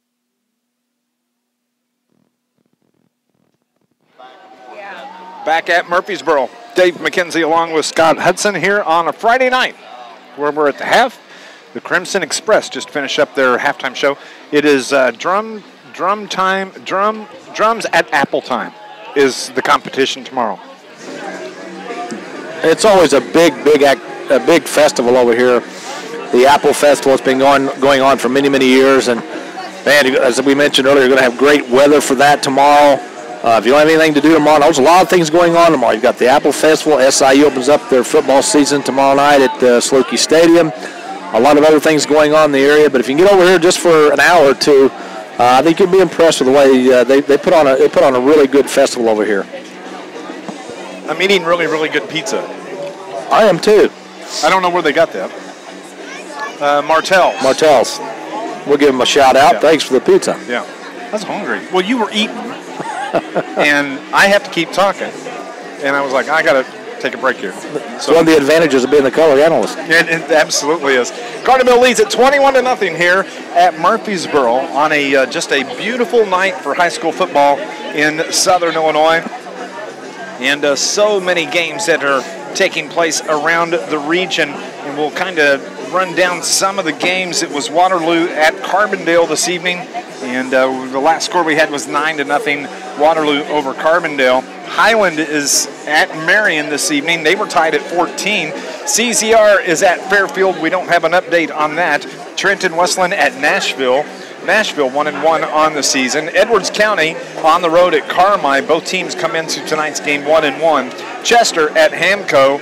Hamilton County 0-2. Chester 0-2 into tonight. West Frankfort comes in with a 1-1 record. They're on the road at Sparta this evening. Boonville, Indiana is at Harrisburg. And, Harrisburg plays an interesting schedule. They play Mount Carmel week 1. Now they're playing Boonville, Indiana week 3. And DuQuoin sandwiched in between those two games. DuQuoin, last we heard, was winning at home over Heron. Yeah, Harrisburg's got a tough non-conference schedule before they head into the conference schedule. Of course, next Friday night, Carterville will start their conference schedule, and none other than the red and black of DuQuoin will be coming into Carterville. That'll be a key game, and that game, and I know it's the first conference game for both teams, but that game really could determine the winner of the Mississippi side of the River Conference. Well, and that was one of my concerns, and if you read my blog post today, or from yesterday, that's what I was worried about. It's like deja vu all over again. Carterville, for the third year in a row, comes into this game 1-1 on the season. In the last 2 years, they've just taken a nosedive after that Heron game.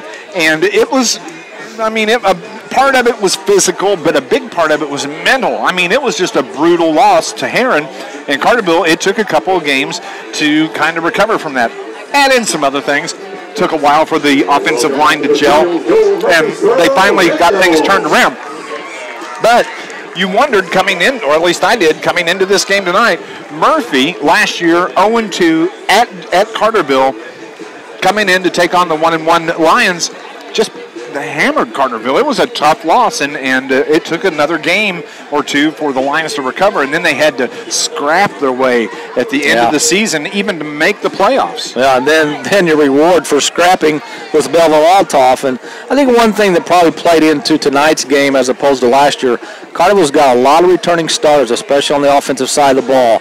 You know, if you had a young team last year and it was young again this year, then maybe you worry a little bit about that letdown after a loss to your county rivals in Heron. But I think Carterville, I always like to say you find out a lot about your team when you face adversity.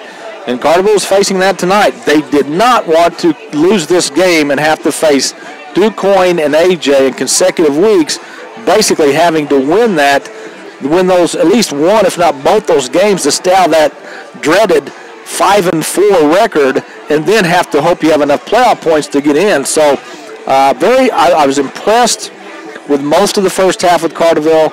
I think they took care of business when they needed to.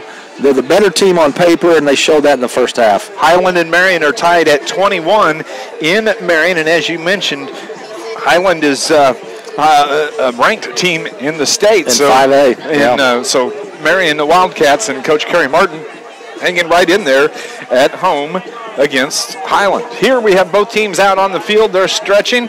Murphy together is all one big group. Carterville breaks down into individual areas, the linemen, the receivers, the quarterbacks, and special teams, I believe, get together, and so that's what happens. But we are just a couple minutes away from second half action here at Doc Benzini Field in Murphysboro.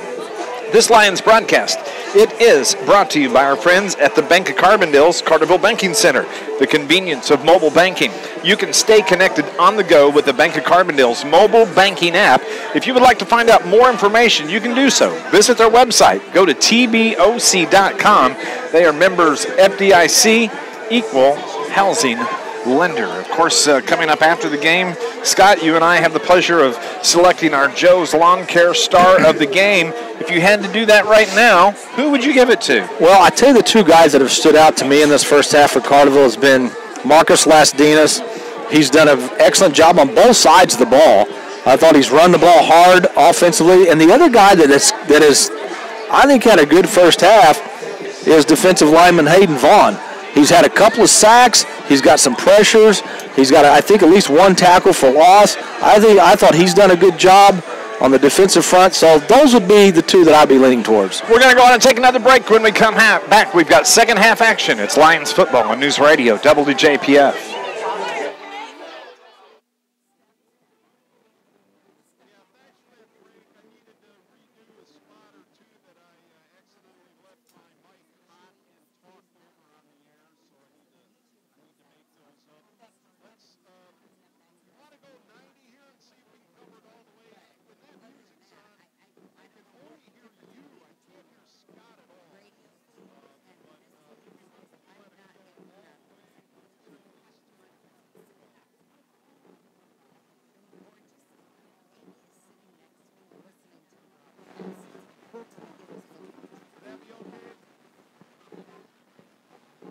Yep, we're good.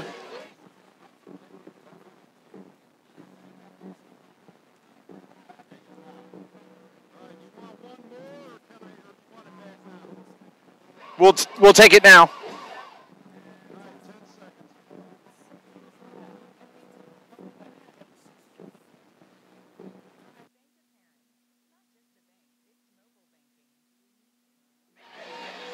Back at Murphysboro. Doc Benzini Field, Dave McKenzie, Scott Hudson, where we are getting ready for second half action here. Carterville leads it 21-0 at the half, and an impressive first half by the Carterville Lions offensively. Could have scored a couple more times, Scott Hudson, but we'll take what we can get. Yeah, and I think the defense did a good job of stopping some key drives from Murphysboro in that first half. The thing you have to remember is Murphysboro has some speed. They have some guys that can break it and take it to the house. So on any given play, this could be a 21-7, 21-14 lead if you're not careful. So if you're Carterville, especially defensively, you cannot get complacent. And I think also on offense, you just can't become vanilla. I think you got to keep mixing in the pass with the run and be very unpredictable on both sides of the ball. So Murphy's going to open the second half with the football. It's Carterville. Murphy, they won the toss. I think they deferred to the second half.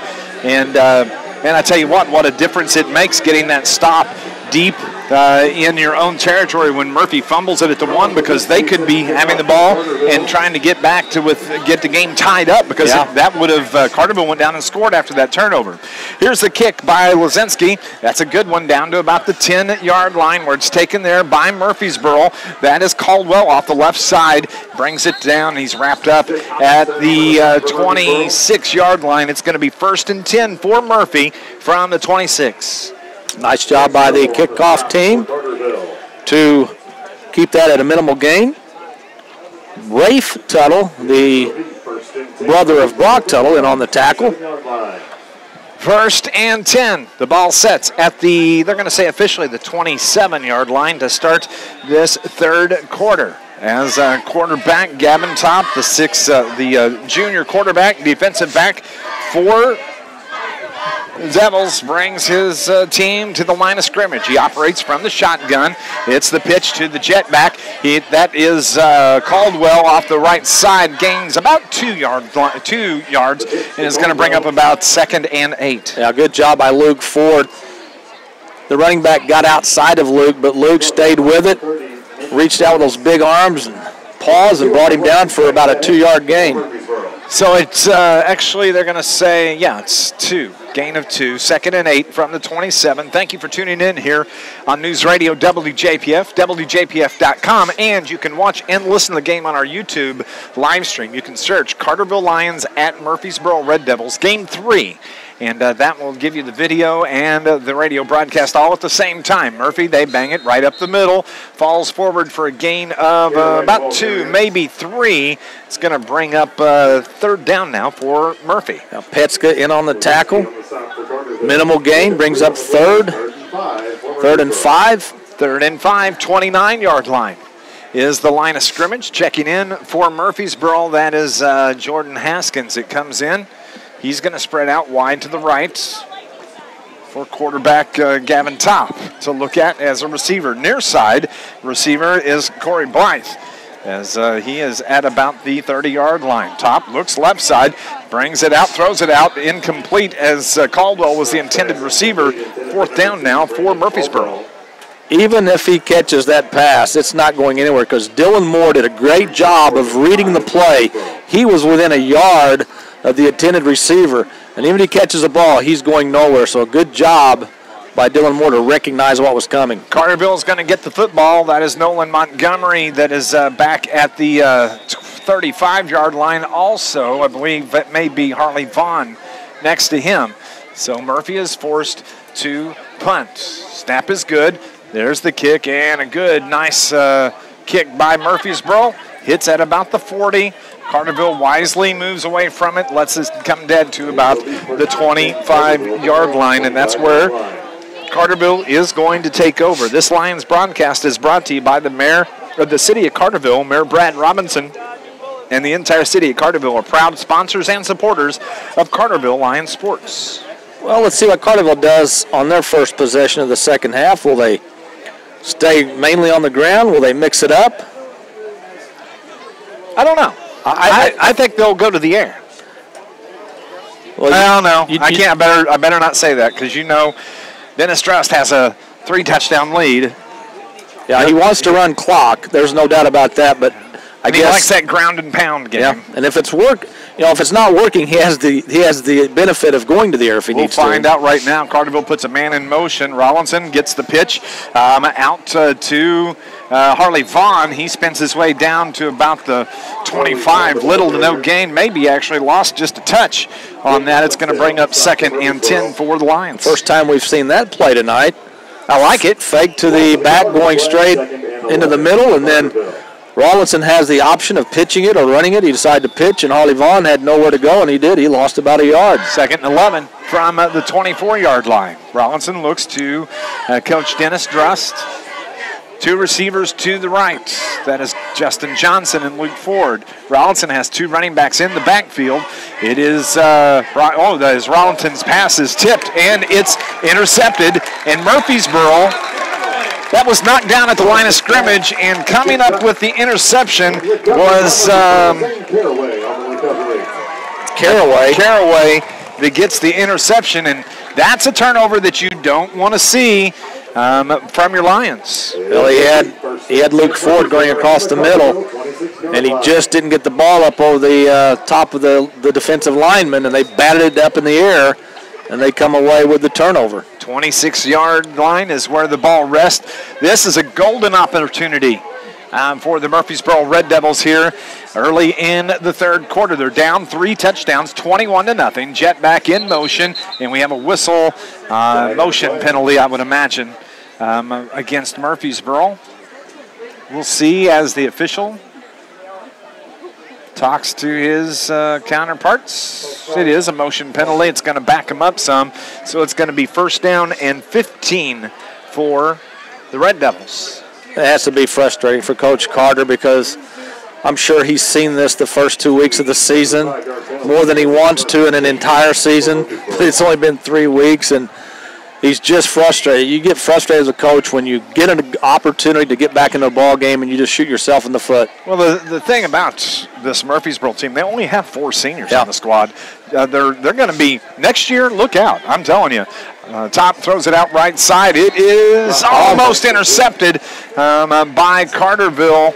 That was Keaton Petska that almost got his hands on it. But it's going to bring up second down now for the Red Devils. Yeah, in and out of the hands of the defensive back for Carterville. Carterville's defensive backs against the pass this year, I think, have been very good. Of course, they didn't have to worry about the pass last week.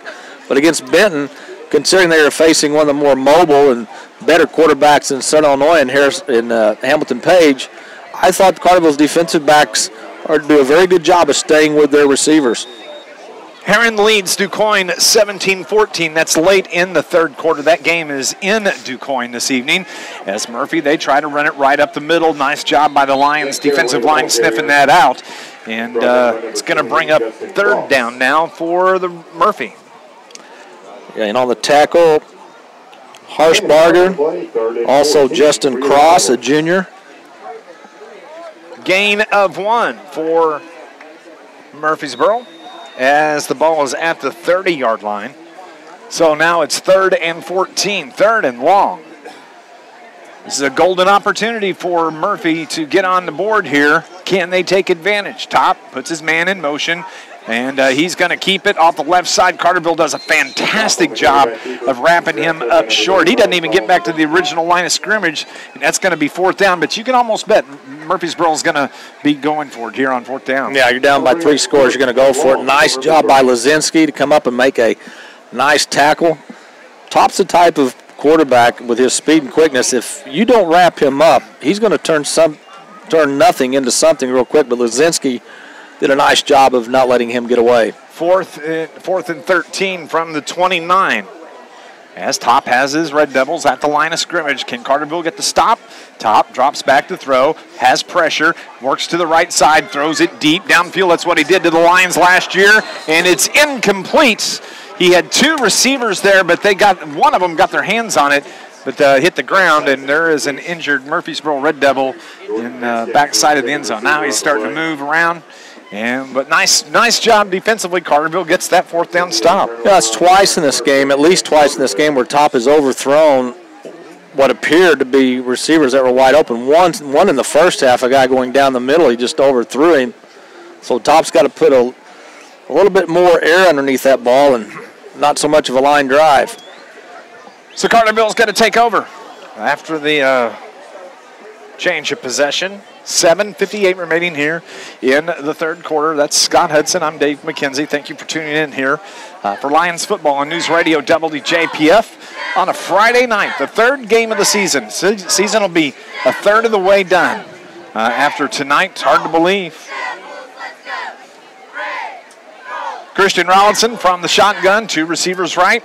He is going to keep it, takes it off the left tackle, and he's wrapped up by about 2 of the Red Devils. Little to no gain at all for Carterville, 2nd down. Yeah, anytime you run that option, it really puts a lot of pressure on your offensive linemen to hold their blocks a little bit longer than on a normal running play.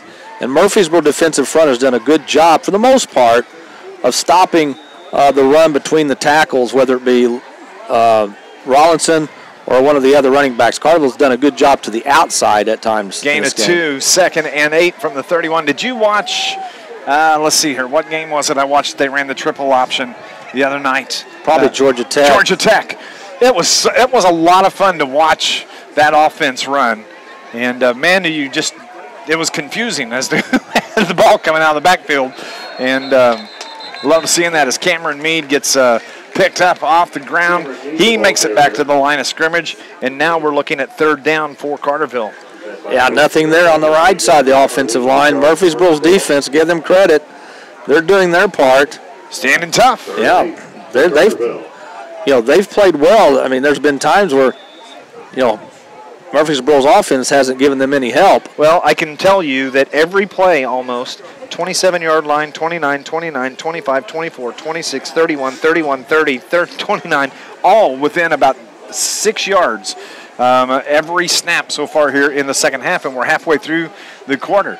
Rollinson looks to his left. He's going to keep it, tucks it, jumps forward, and again, a gain of just 1, maybe 2, so now it's going to be 4th down for the Carterville Lions, and they're going to have to punt. Yeah, Rollinson looked to his left, looked for Ford, and when Ford was apparently covered, he didn't look to his right, he didn't look for his secondary receiver, he just tucked it and tried to run.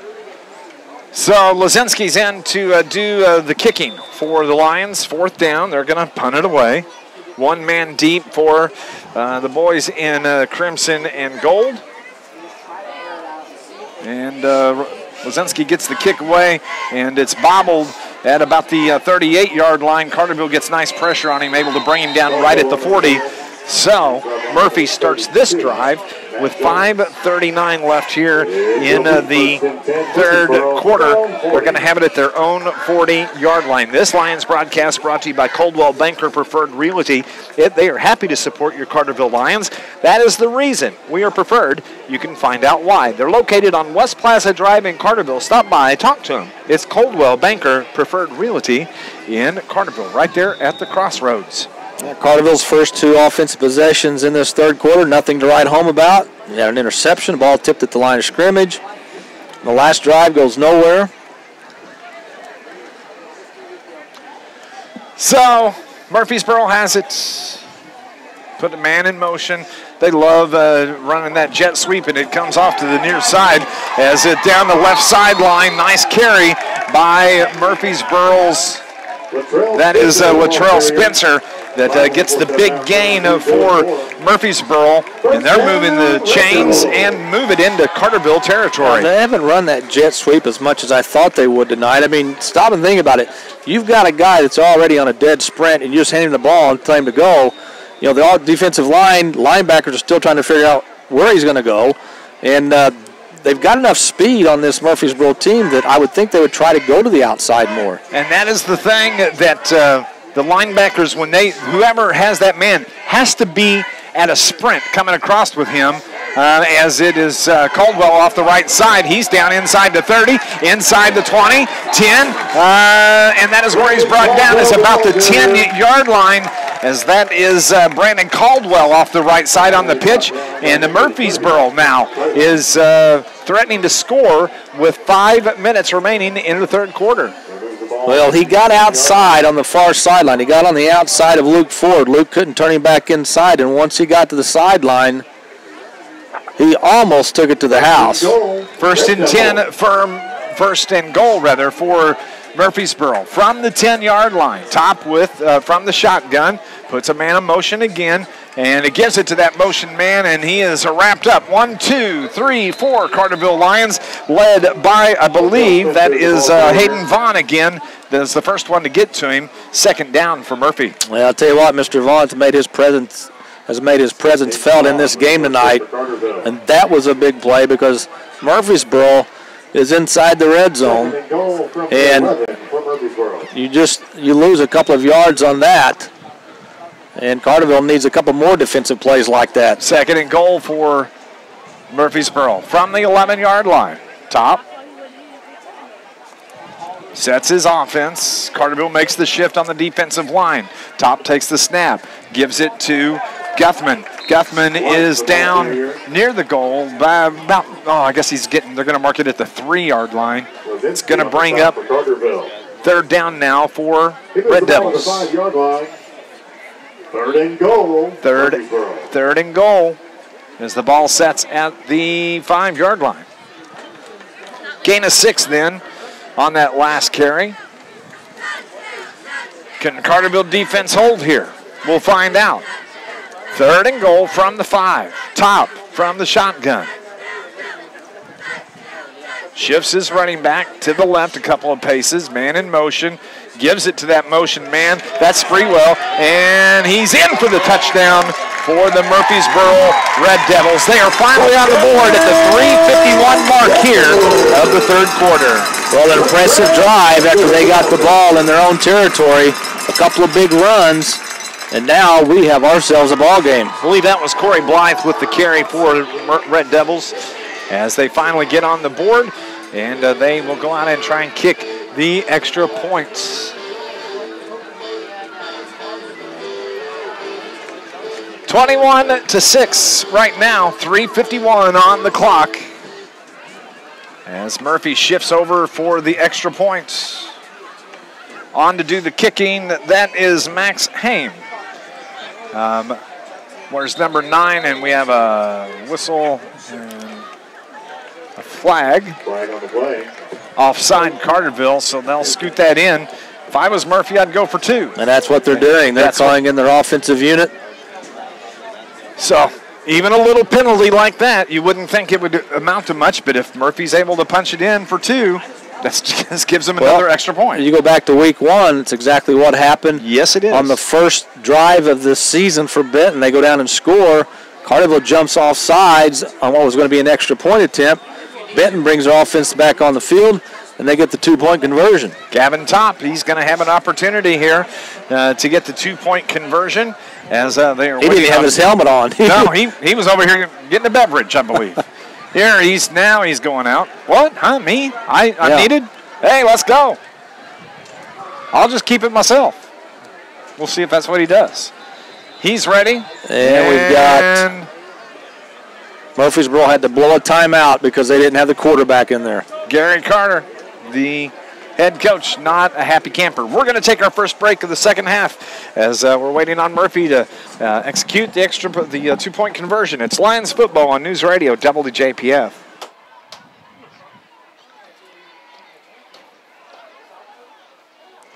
Let's go 60, please.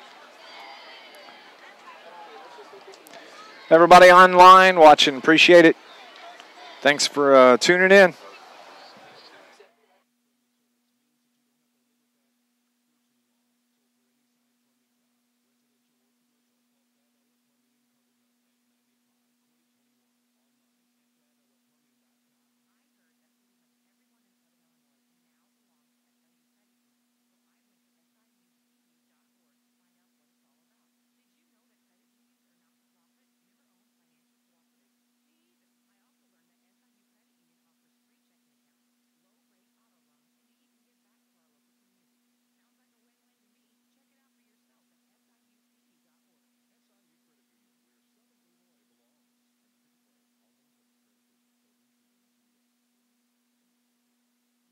Back at Murphysboro, they are out now to attempt the 2-point conversion. Top is at shine. We've got another whistle. He's a quarterback from the shotgun, and another whistle, and it's going to be against Murphysboro. I believe they're going to call motion.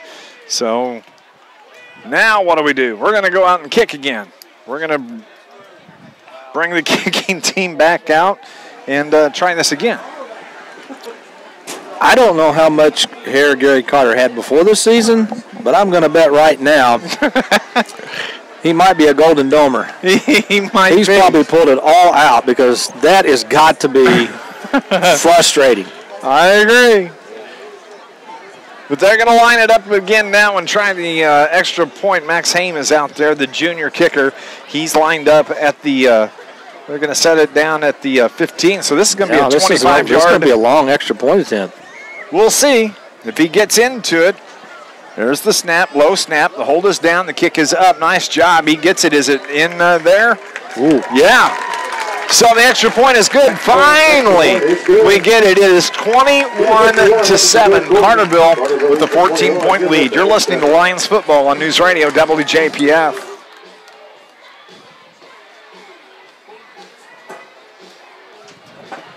$60 here, please.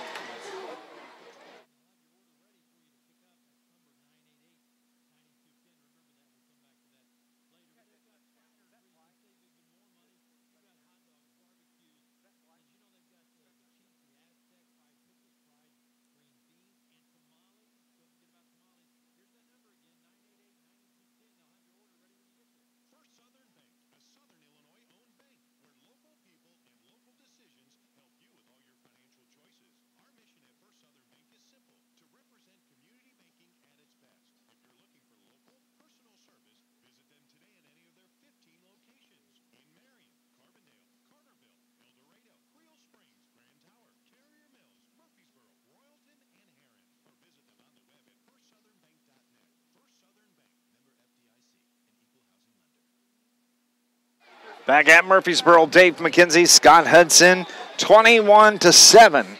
Carterville with a 14-point lead. Scott and updating one score after 3. Waterloo leads Carbondale 16-13. Murphysboro tries the onside kick, but a good job by Rafe Tuttle. That's the second time you've announced him on special teams. I know.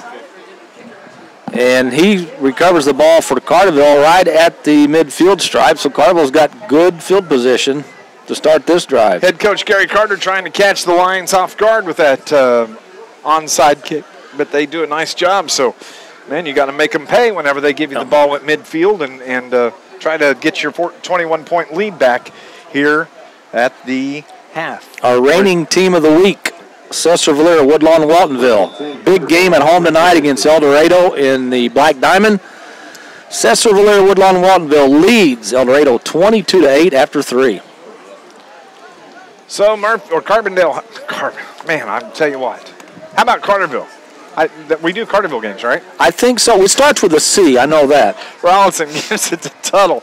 Tuttle across the 50, fights his way. Yeah, maybe they'll give him nope, they're going to mark him at about the 48-yard line. And it's going to be second down now for the Lions. Carterville, I know, wants to establish the running game. They want to run clock, but you got to be careful not to get predictable. Murphysboro's only down 2 scores, and they've got guys that can take it to the house at any point. As Rollinson looks to throw right side, that's Ford. He grabs it. He's met by 2-3 of the Murphysboro Red Devils. Gain of about 3. It's going to bring up third down for Carterville. Yeah, third and about 5. Not much of a gain there after Ford caught the ball. Looked like a bunch of bees going to honey because Mr. Ford, well, he's got to expect that every game. As soon as he's going to be double team, triple team. He knows, but he's had a quiet night tonight. He has. He has a quiet night, and really Carterville hasn't targeted him that many times. He knows he's going to receive the contact, and he knows he's going to be double teamed coming off the line of scrimmage. So if he's double teamed, that means somebody's open out there on the other side. And Christian needs to do a job of looking at it. They get it out to Ford. He's got enough for the first down. And forward progress should give him the first down, although it looks like they're going to spot him short. It's going to be it's going to be close. The near side judge here, where he's got his foot, that would be a first down, I think. Yep, fourth down. Wow. They're going to say it's fourth and less. I'll tell you, it's fourth and about 2 inches. So fourth down, Carterville's going to go for it. I would. 2 minutes remaining here in the third quarter. Rollinson, he takes it off the right side. He's got the first down and maybe a yard more. So nice job by Rollinson to pick up that first down. Yep, just got the snap. Watch where the blocks opened up. Go. And went. And he didn't need much. He didn't get much, but he didn't need much. Under 2 minutes left here in the third quarter at Doc Bencini Field on a gorgeous night.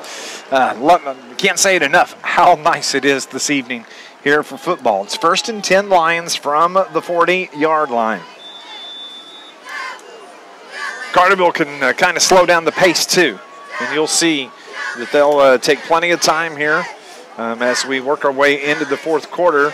They have the 2-touchdown lead. Rollinson from the shotgun. 3 receivers left. Rollinson keeps it. Can he get the block? He does. He's out across the 35 to about the 37-yard line, just a yard or 2 short of a first down. Yeah, Carterville wants to get into second and short situations to where if they want to surprise Murphysboro with a quick pass over the middle to maybe a Ford, they can. They don't want to get in third and long situations. Murphysboro's defensive front has played well at times, and especially against the run. Second down and 3 from the 34-yard line. Gain of 6 for the Lions. Rollinson steps back, throws right, lofts it out to Brock Tuttle on the screen, gets across the 30, makes a move inside the 25 down to about the 24-yard line. First down, Carterville, they are moving the ball. Carterville sent Justin Johnson on this near side straight down the field, so it kind of opened up the underneath for Tuttle. Once he got the ball, he had about 5-7 yard cushion before he was even going to meet the first defender. So nice play call, nice run by Tuttle. Second first down on this drive. It brings up the 8th play of the drive for the Lions. Rollinson has 2 receivers right, one to the 2 left, brought one to the right, but he's going to keep it. And man, he is brought down high. Somebody reached up, no flag. They must have got him around the neck, apparently. Man. Now, I thought you can't grab the top of the grab the top of the shoulder pads because that's a horse collar, but you can grab him by the neck and bring him to the ground. Man. That's all right. We're going to be good with that. I thought I was at the rodeo there for a second. You go up 1 inch higher, you grab his face mask, and that's a penalty, but there's a median area in there that you can get a hold of that it is not illegal. It wasn't pretty, we'll put it that way. No. Probably didn't feel good either. The pass out to Ford. He fights his way inside the 10 and down to about the 8-yard line. That pass from Rollinson. And Ford, he's a handful to bring down. Now it took 3 Murphysboro Red Devils to bring him down. That will bring us to the end of the third quarter. Carterville looking to extend their lead back to 3 touchdowns. You're listening to Lions football on News Radio WJPF. Winning number is 414364. 414364.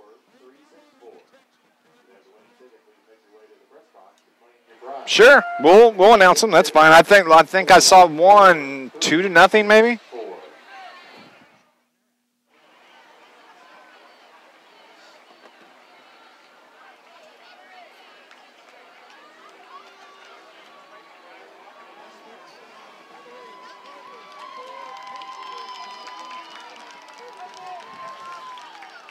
Thank you.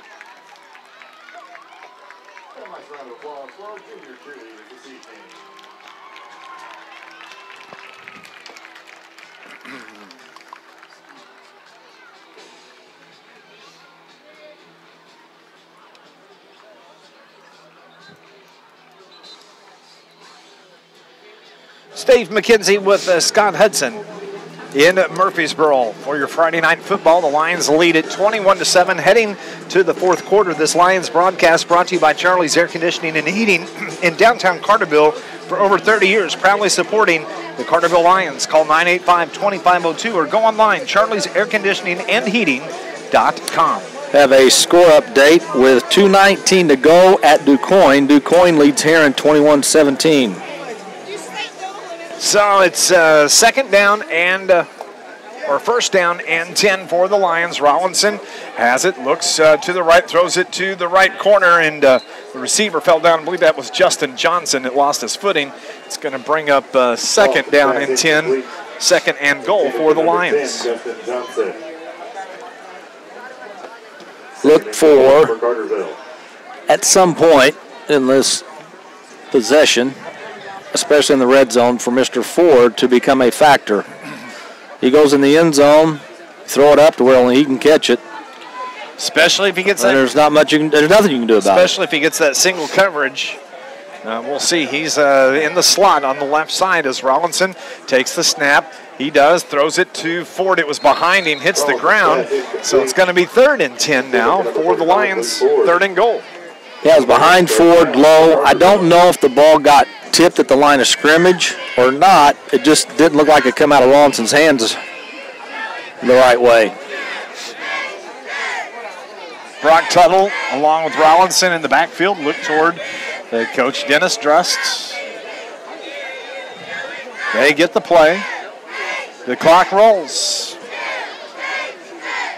They've only run 7 seconds off in the last 2 plays, but there it is. They throw it up to Ford. Touchdown from Rollinson. That is a 10-yard touchdown pass. Christian Rollinson to Luke Ford. Luke Ford got the defender on his back. You just throw the ball up, let him catch it. There's nothing you can do about it. There's nothing a coaching staff can do to defend that. And that's why he is so deadly, especially inside the red zone.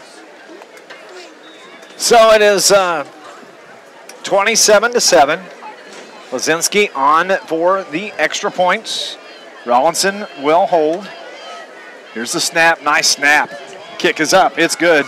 28-7. Carterville leads it with 11:47 left in the fourth quarter. You're listening to Lions football on News Radio WJPF.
Carterville just scored on a 10-yard touchdown pass from quarterback Christian Rollinson to Luke Ford. It's 28-7.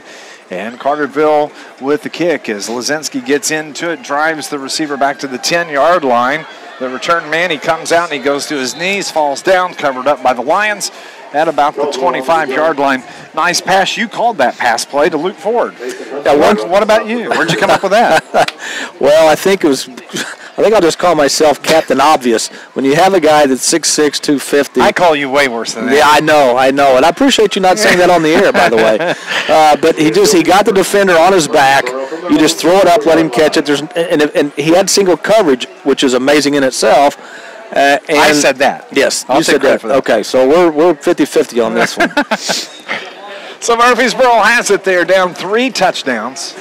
11 minutes, a little over 11 minutes left here in this game. They've got some work to do, but they're completely capable. You cannot let them get anything going, as there was a flag on this play. It's like illegal procedure again on Murphysboro. It is. It's going to march them back 5 more yards, so it's going to bring up first and 15 rather, from the 19-yard line. Usually by week 3, the quarterback's cadence, everything should be perfect. You should not have these problems in week 3. Yeah, I would agree.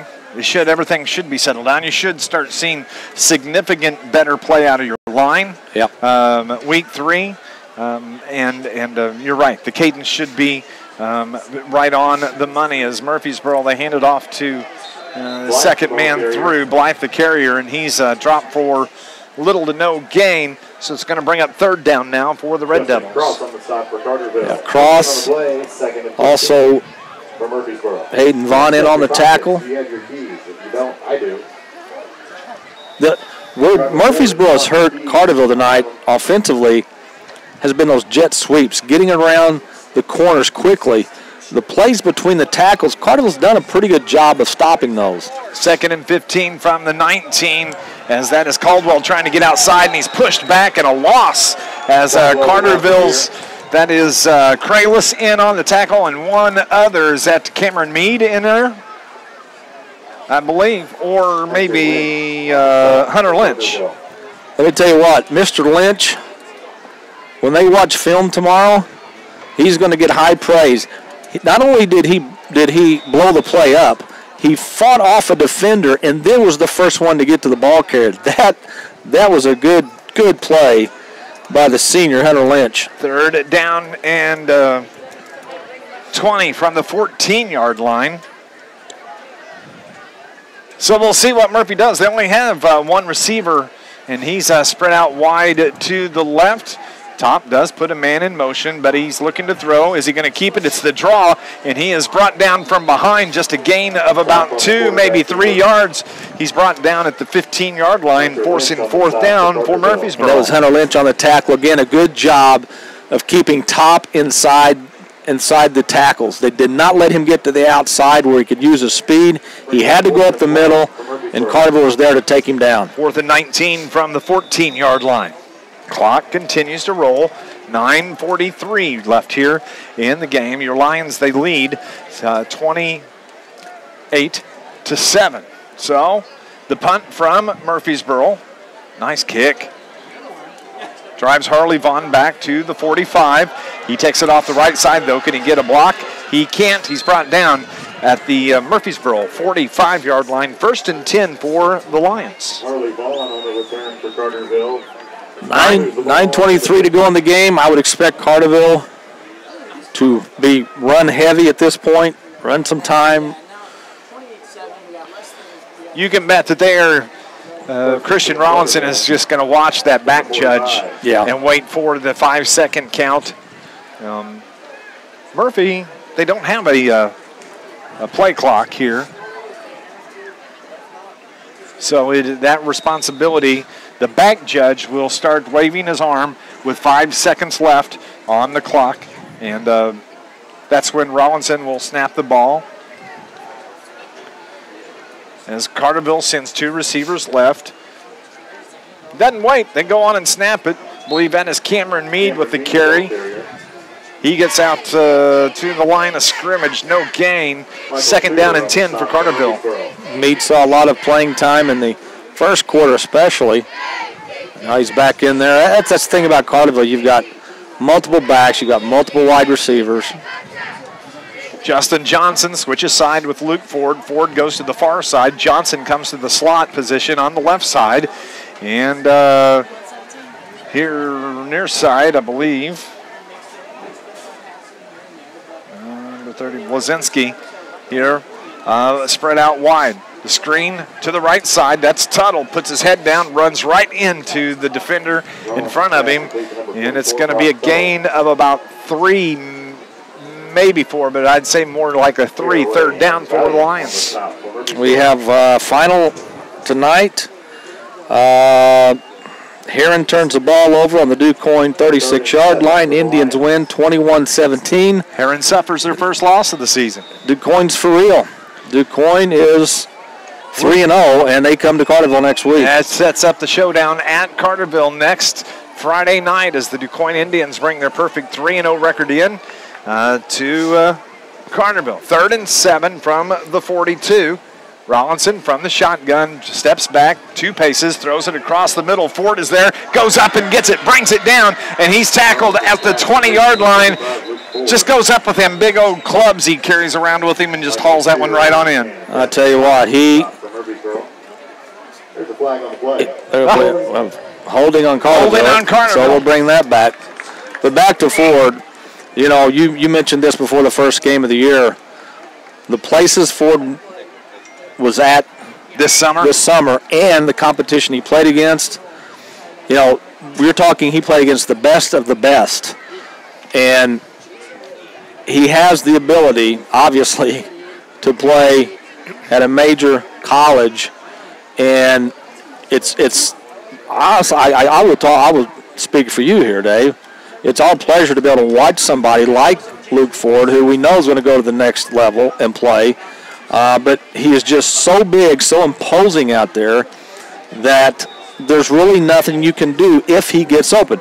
Now, granted, Rollinson's got to deliver the pass, but if he's open, there's not a whole lot you can do. It's going to bring up 3rd down and a long way for the Lions. Rollinson, he looks to throw, has pressure. He's grabbed and he's spun down. Nice job defensively by the Murphysboro Red Devils. As didn't see who that was that got the pressure, but it's going to bring up 4th down now for Carterville. Yeah, if you go back to the holding penalty, I think that's one of the few penalties against Carterville in this game. It is. Only like the 3rd, I think. You go back to last year at this time, I mean, it was a yellow hanky on almost every play. 4th down for the Carterville Lions, low snap. Blazinski gets the punt away, drives it toward the right sideline, and it is going to stay just in bounds. Nice kick as he pushed Murphysboro back to about the 20-yard line, and that's where the Red Devils are going to have it here 1st and 10. 4:53 to go in the game. Cesar Valier now leads El Dorado 22-14, so that game is getting a little tighter. 6:49 on the clock here. Carterville leads it 28-7. And Murphysboro has the ball now, 1st and 10 from their own 16. That's not right. That's the 18-yard line, it looks like. But don't forget, coming up, we'll have our Wild Hog post-game show. We'll run down how this game went. We'll talk to head coach Dennis Drust. We'll have our Joe's Lawn Care star of the game. We need to decide on that so we can let the coaching staff know who to send up. And we'll get that taken care of. As Murphy gets it off the left side, that's Sprewell, that he takes it down the left sideline, and he gets away. One man has a chance to bring him down, and does at the Carterville 20-yard line. Spencer with the carry. Man, that was a nice run. Yeah, the sophomore, Nolan Montgomery, caught him. That just shows you what kind of speed Carterville has. I tell you what, they can run a guy down like that. Don't go to sleep on these. Think this game is over, because these boys, they can score in a hurry, and you saw that. As that was Spencer with the carry. Maybe that was Caldwell with the carry. So Murphy has it, 1st and 10. Top. He gives it to Caldwell off the right side, gets the corner, but he falls forward at about the 10-yard line. So a gain of 8. Cross and Johnson in on the tackle. But, go back to the long pass play to Ford. Carterville was ready to put this game away. They would have gone up 35-7 possibly. You get the penalty. They don't recover from that. Now Murphysboro is on the verge of scoring again. It's the little things. Yep. The little things can become big things in a big hurry. As Top takes the snap, he's going to keep it and falls out to about the 6-yard line. They can get a first down. They don't have to score a touchdown. They can get a first down, and they do. So it's 1st and goal. 1st and goal. 1st and goal from the 8. From the 8. There is an echo in here, apparently. So, 1st and goal for Murphy. Man in motion once again. Top looks to the left side, throws it out. Left side, picked off by your Carterville Lions. Harley Vaughn, and he can break it all the way. One man has a chance to bring him down. He makes the move, and he's tackled at the 45-yard line. Big play by Harley Vaughn to intercept that pass. Another big play by the defense inside the 10-yard line. Harley Vaughn read the quarterback's eyes. All the receivers were going to the far side, and Vaughn just watched his eyes, and when he let it go, you could see Vaughn just step in front of the receiver. I thought he was going to take it in for a pick 6, but he got run down at about the 44-yard line. But a big play by the Carterville defense yet again. Yeah, Vaughn read Top's eyes on that throw all the way, saw where he was going, and was able to step in front of that pass and dart up that far sideline.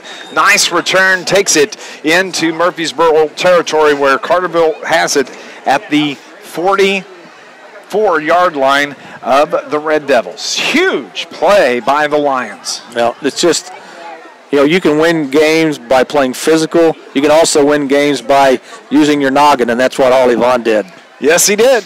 1st and 10, Carterville.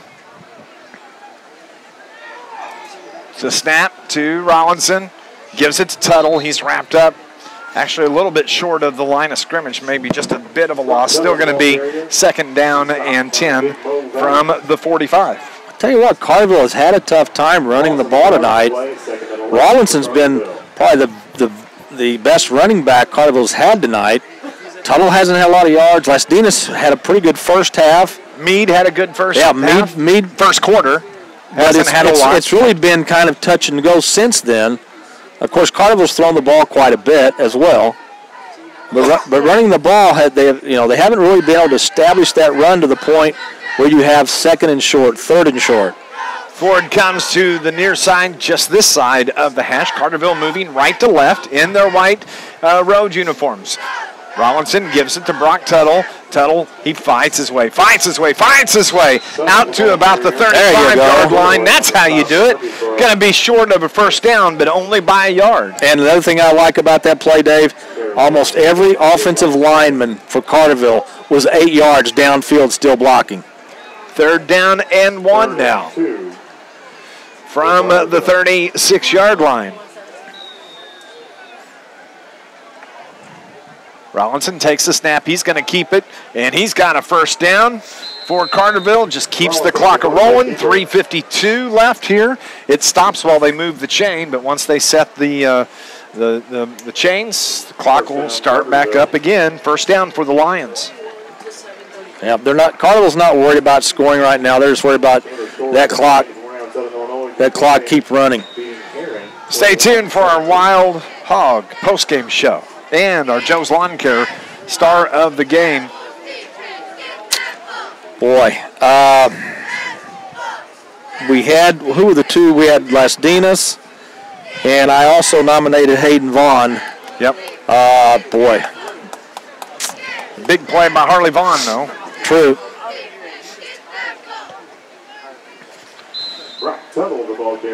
That was a huge interception. He's had a couple of big plays. Rawlinson's done a nice job again tonight.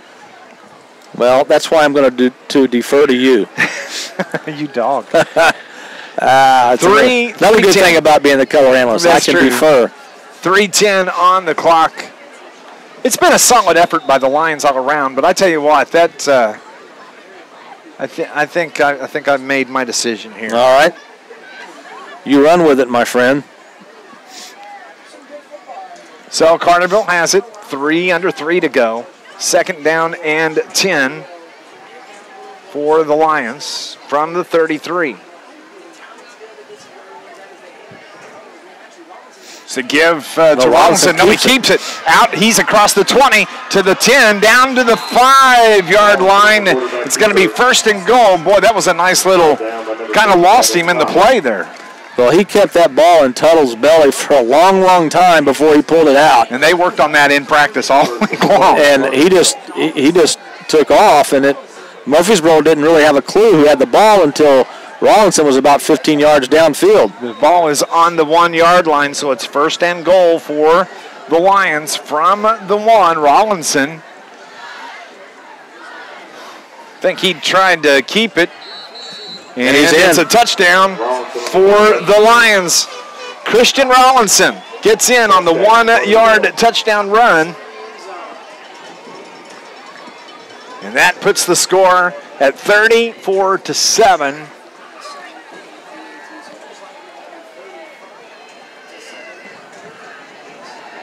Nice job by the Lions tonight. Yes. It was a win they had to have considering who their next two opponents are.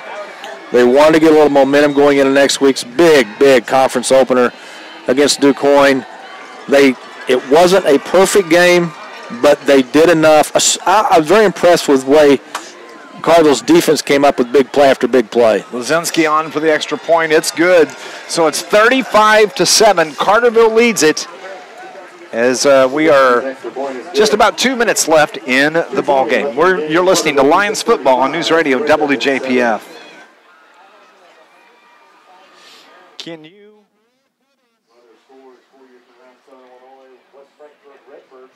Florida Bulldogs 33-8 in the fourth quarter. Like we said earlier, the DuQuoin Indians victorious over the 60-60-60, please. Can you run up to the coaches and see if anybody's upstairs and tell them we want Harley? Yeah.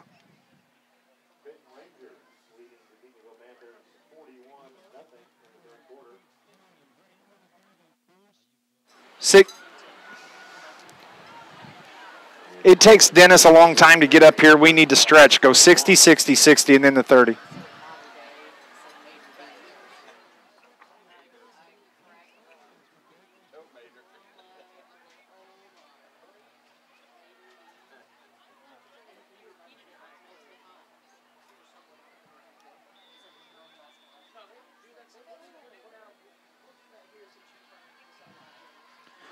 Back at Murphysboro. Rollinson just scores on the 1-yard touchdown run for the Lions, 35-7. And the kickoff, Murphy brings it out to about the 36, 37-yard line here. There's 2 minutes left. Scott Hudson, 35-7. Impressive showing by the Lions. Made some mistakes, but when they needed a big defensive play, that's the key. They got it. They got the fumble down here when Murphysboro had it at the 1-yard line, and then when they have it at the 6-yard line, gonna score, and then Harley Vaughn steps in front of that pass and picks that off. Usually it's been the offense that's had to come up with big plays. Tonight the defense stepped up. 1st and 10 from the 37 as Caldwell tried to get outside, couldn't catch the corner, and he is brought down nicely by Carterville's Matt Jones. Matt Jones, the junior defensive back, is able to bring him down from behind. 2nd down for Murphysboro, 2nd and 12. Carterville's got a lot of new numbers in the game. Very few starters left. Starters over there resting, well-deserved. Also, Cardinals, the last score I had, they lead Pittsburgh. 4-0 was the last I heard. Big game big series for the Cardinals this weekend against Pittsburgh. As Top takes the snap. Ball's on the ground, but I think, it squirted loose, and I wonder if Carterville may have got a hand on it. Officials jump in there. We're going to find out if Murphy could get it back or not. They start to unpile right at the 35-yard line. There's 3 Carterville players there. It's going to be Murphysboro. One man at the bottom, and that was Corey Blythe, number 17 for Murphysboro. That had to smell good down in there. Oh, you know it did. Yeah. 2nd and 12 for Murphy.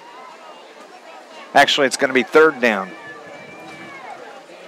and 12 from the 35-yard line. Cesar Valera wins tonight, 22-14, so they stay undefeated on the year. How about that? 36 seconds left in this one. Carterville going to come out of this with a 2-1 record as they are awaiting DuQuoin next Friday night. You can hear all the action here on News Radio WJPF starting at 6:45. Of course, we'll have the live stream going. 18 seconds. Murphy has it out across the 45 to the 46-yard line. And Murphysboro calls a timeout. Well, that's always a head-scratcher. 18 seconds left. You're down 35-7. Maybe underclassmen. Could be. I don't want to shortchange any players who haven't got to play in this game that might get at least one play in. 35-7. The Lions going to win this game. Next week, of course, we talked about the big game, DuQuoin at Carterville, first conference game. It could very well decide who's going to win the conference. I will say this: I would much rather play DuQuoin after a win than I would a loss. DuQuoin's 3-0 on the season. I'd much rather play them 3-0 than have to play them coming in after a loss. Because sometimes good teams, you get beat, you get a little riled up. I completely agree. Should be a good game as Blythe gets off across the 40-yard line down to about the 35-yard line. The clock will be reset. 11 seconds remaining from the 35-yard line. The ref talks to Top. There's the whistle. The clock rolls. 10 seconds now. As that is Blythe once again for Red Devils. And Murphysboro calls another timeout. We have our Wild Hog postgame show. That's going to follow immediately, 4 seconds from now. And then our Joe's Lawn Care star of the game. Was there anybody upstairs? Yes, I got a hold of him. You're a good man. Well, you had to climb that ladder? That was scary in itself. It wasn't the going up part that was bad. It was the coming down. Well, you came down head first. I've never seen that before. Well, like Spider-Man. Well, It doesn't hurt. With my big noggin, it wouldn't hurt me if I hit my head first. Well, I don't want to break an ankle or, shatter a femur or something, so I thought I'd come down head first. You wore your helmet tonight. Well, that's true. But one more play here from Murphysboro. I just got to make sure I get back in one piece to the home and get my pudding before I go to bed. There you go.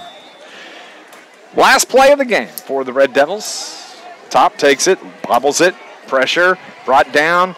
That's the final. 35-7. Carterville Lions, their winner over Murphysboro at Doc Bensini Field. The Wild Hog post-game show is next on News Radio WJPF. Final score, Carterville Lions 35, Red Devils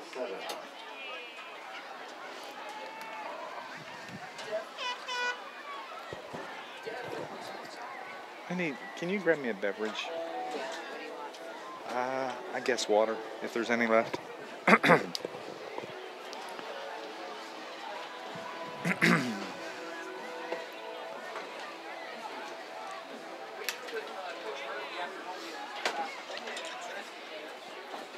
Thank you, baby.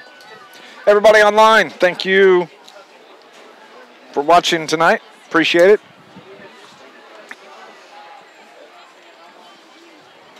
Come join us Friday night. It's going to be a good game.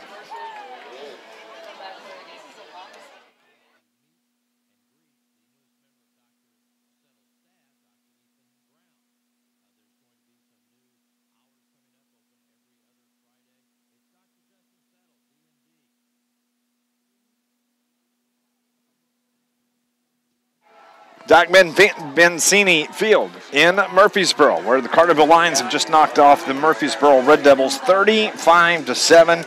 Scott Hudson, that was an impressive win for the Lions, especially coming off that loss last week to Heron. Yeah, you had to wonder coming into this game if there was going to be a hangover from that loss to Heron. And we found out in the first quarter that there was not going to be any hangover. Carterville, very efficient. Nothing, Carterville never had any of those big plays tonight. I'm talking plays that were, 40 or 50 yards or more. Yeah, the flashy plays. But they did enough offensively. They kept the chains moving, and most of their drives that they had that were long sustained drives, they ended those with points, and that's what you want to do. We talked about the defense coming up big time and time again to keep Murphysboro from thinking they had a chance to win this game. Overall, there were some things that still need to be corrected, but overall, this was a good win for Carterville heading into the big game next week at home. It was, as both teams are huddled up with their head coaches. Murphy to our left at the goal line.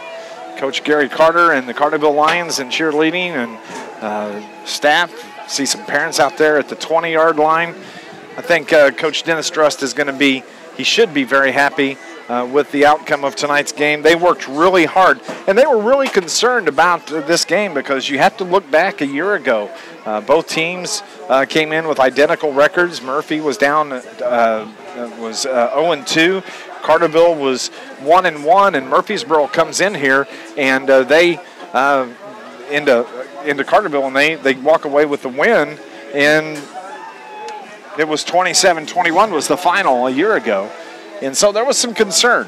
Top, the quarterback, he threw for over 250 yards against the Lions a year ago. Carterville did a fantastic job defensively tonight. I think when we talk to Dennis Drust, he's going to say he's going to be more happy with his defense than he was with the offense. I think there's no question about that. And they knew Top and some of their young running backs were going to make some plays. They were going to make some big plays. You just wanted to keep those big plays to a minimum and keep them out of the end zone, which they did for the most part. I thought Carterville did a good job of keeping everything in front of them. We're going to go on and take another break. Coach Dennis Drust is starting to make his way toward the box. You're listening to Lions football on News Radio WJPF. Brian, Coach must be in a hurry. So he's actually, well, he turns around, he's going back the other way. I'll get a picture. Oh, selfie time. Coach Dennis Drust. Who knew?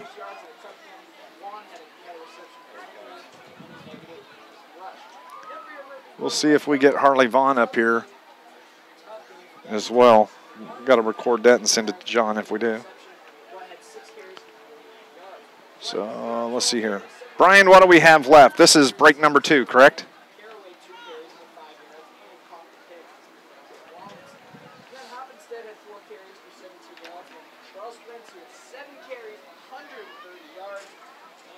Okay. Everybody online. Howdy. Good thing we're on radio, you know.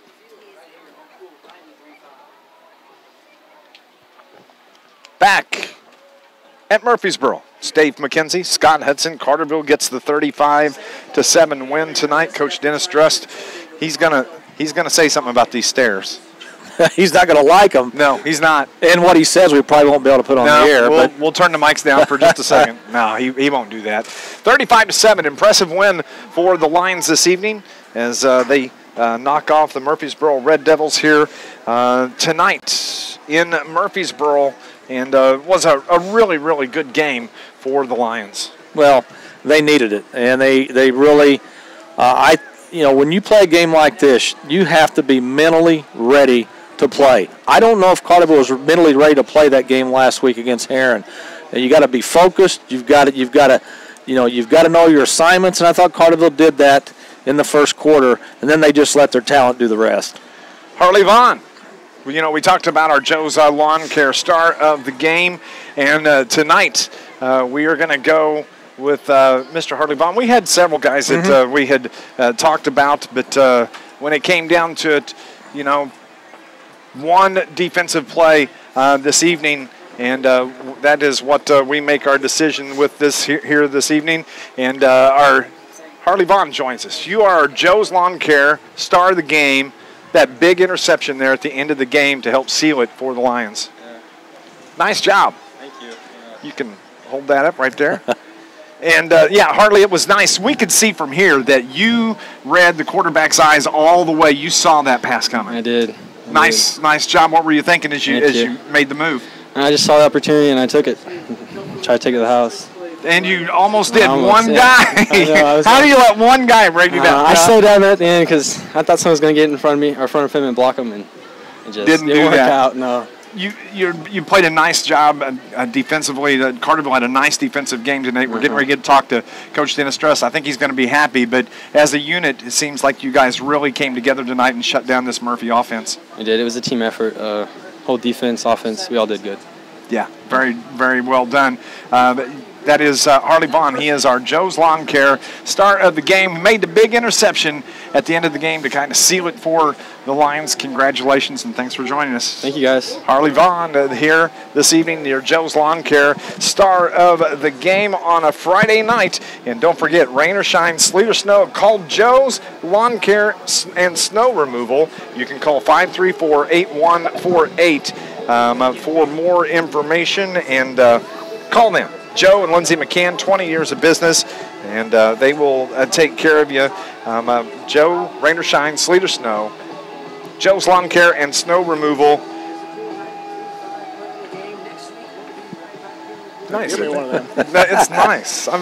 Joe's Lawn Care and Snow Removal, 534-8148. We'll have to get to our Joe's Lawn Care commercial coming up. We have Coach Dennis Drust joining us here this evening, and Coach D, that was a nice performance offense-wise, but I would think you got to be happy with your defense. Right before the game, Coach Wake and I were in the locker room all by ourselves, and he said, D, I have not felt as good about a game plan as I have about this one defensively since we started playing Murphy. And he was correct. What a great job they did. They bent, but they came up big and, got to fumble down low on the one earlier, and then got the interception in the end zone there late. And that just gave us a chance to do some things offensively. So great performance. They're a difficult team to defense. They got a lot of weapons and speed, and they stretch horizontally across the field. And the quarterback can run. 28, I wasn't sure where he came from, but he had a great night against us. Latrell Spencer. We knew that two, is it Caldwell kid, and the fullback were good runners, but, man, he had a big night for them. But, give our defense credit, and Coach Wakey and the staff, man, they had a great game plan. And, Harley's interception was preparation. it was a route he probably saw 6 or 7 times come at him this week in practice, and he was there, and that was definitely the difference in the game. They put it in there, an onside kick, and get it, and we're still in a dogfight. I tell you what, you got so many contributions tonight from all over. I mean, early on, it was Cameron Mead and Marcus Lasdinas in the backfield. They set the tone early for your Lions. Yeah, great for Mead. He's been patient this year, and we've got a lot of confidence in him. We just haven't been in a situation that we've got to use him, and he got off to a good start tonight and was really effective early for us. And the more effective he can be, the more that allows us to get Marcus and Brock off the field and get them a blow defensively and let them be better players on defense as well. So, a big night for him. Christian had another good night. We were a little frustrated early throwing the ball, but once we got in the flow and they do some good things defensively that gives us trouble. So, we settled down, had a good night offensively and a great night defensively. Yeah, Coach, back to your defense for a second. The first half, I know you stopped 2 4th and shorts. You've got the fumble recovery down by the 1, and then, of course, Holly Vaughn's interception inside the 10-yard line. The defense, as you said, did a great job tonight. But one guy I want to single out, I thought just blew a lot of plays up, was Hayden Vaughn. Exactly. He did an exceptional job of just blowing plays up before they ever got started. I told him at half, keep making the plays you're making, but finish them. He was in the backfield and on the quarterback and on the fullback and didn't finish a couple plays early. But, he made some big plays for us all night long, and, he got in the backfield and that disrupted their timing, and that was really big for the rest of the defense.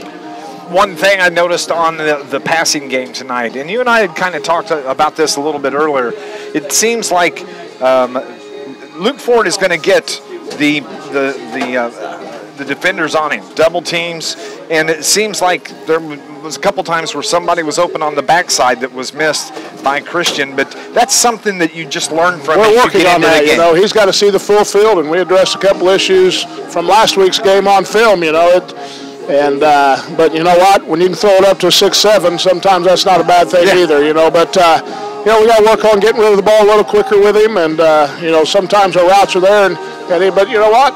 He's only been in our system for about 2 months now, so he's going to get better each week, especially in the passing game. And, once again, he made some big runs that got us out of some trouble, and, the icing on the cake was his option. He pulled it down here, and, Coach Helfrich had no idea where the ball was up top. So if we can get deception in our option game and continue to throw it well, that's just going to make us much, much better offensively. You may not know this, but DuQuoin knocks off Heron tonight. Heard that, yep. And they're in at our home on next Friday night. We're a third of the way done with the season. What's your thoughts looking at this DuQuoin game? Well, we don't dig a hole against Heron. We're right there with Heron. So, we got down 21-0 and battled back, and we're in the game. So, anything can happen. We got a lot of confidence tonight. 2-1's a heck of a lot better than 1-2 playing the Indians. So, we have a good week of preparation and come to play on our turf, and, we'll just see how it falls. That's head coach Dennis Strauss joining us 35-7. The Lions get the win tonight. Congratulations, coach, and we'll talk to you next Friday. Thank you, guys. Congratulations, coach. Dennis Strauss, our post-game show brought to you by Wild Hog, and that was an impressive win by the Carterville Lions tonight. You can tell that is a coach that's pretty happy with what he saw tonight out of his Lions. Well, he knew coming into this game what he had offensively. I think there were still some questions about what he had defensively. His defense really stepped up tonight, especially in big plays. Stopping them twice on 4th down, getting a big fumble at the 1, and then marching down the field and scoring after getting that ball. And that was probably the touchdown that sealed this game for Carterville. And then, of course, Holly Vaughn's big interception in the end zone that returned about 60 yards. So defense came up big when it had to tonight, and that's what you want to see. As you said, the season's a third of the way over, and you're starting to slowly see some improvement from individuals and from units, and that's what you want to see. And they better have their chin straps tightened on next week, because DuQuoin comes in at 3-0, and that place will be packed over at Carterville next Friday night. Yes, it will be, and I've got to say thank you to Harley Vaughn for coming up, our Joe's Lawn Care star of the game. Rain or shine, sleet or snow, call Joe. Joe's Lawn Care and Snow Removal, 534-8148. Harley Vaughn, our star of the game. I think Coach was okay with that choice. I didn't do too bad there. Well, when you have a win like this, honestly, we want it to be tough on us to pick a star of the game, because if it's tough on us, Carterville's had a good night. And there was a lot of guys that played well tonight. You know, I mentioned Hayden Vaughn. Even Coach Drust thought he had a good game. Harley Vaughn, Rawlinson, Tuttle played well.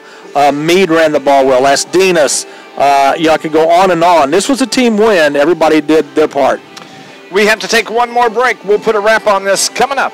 The Lions win it tonight, 35-7. It's Lions football on News Radio WJPF.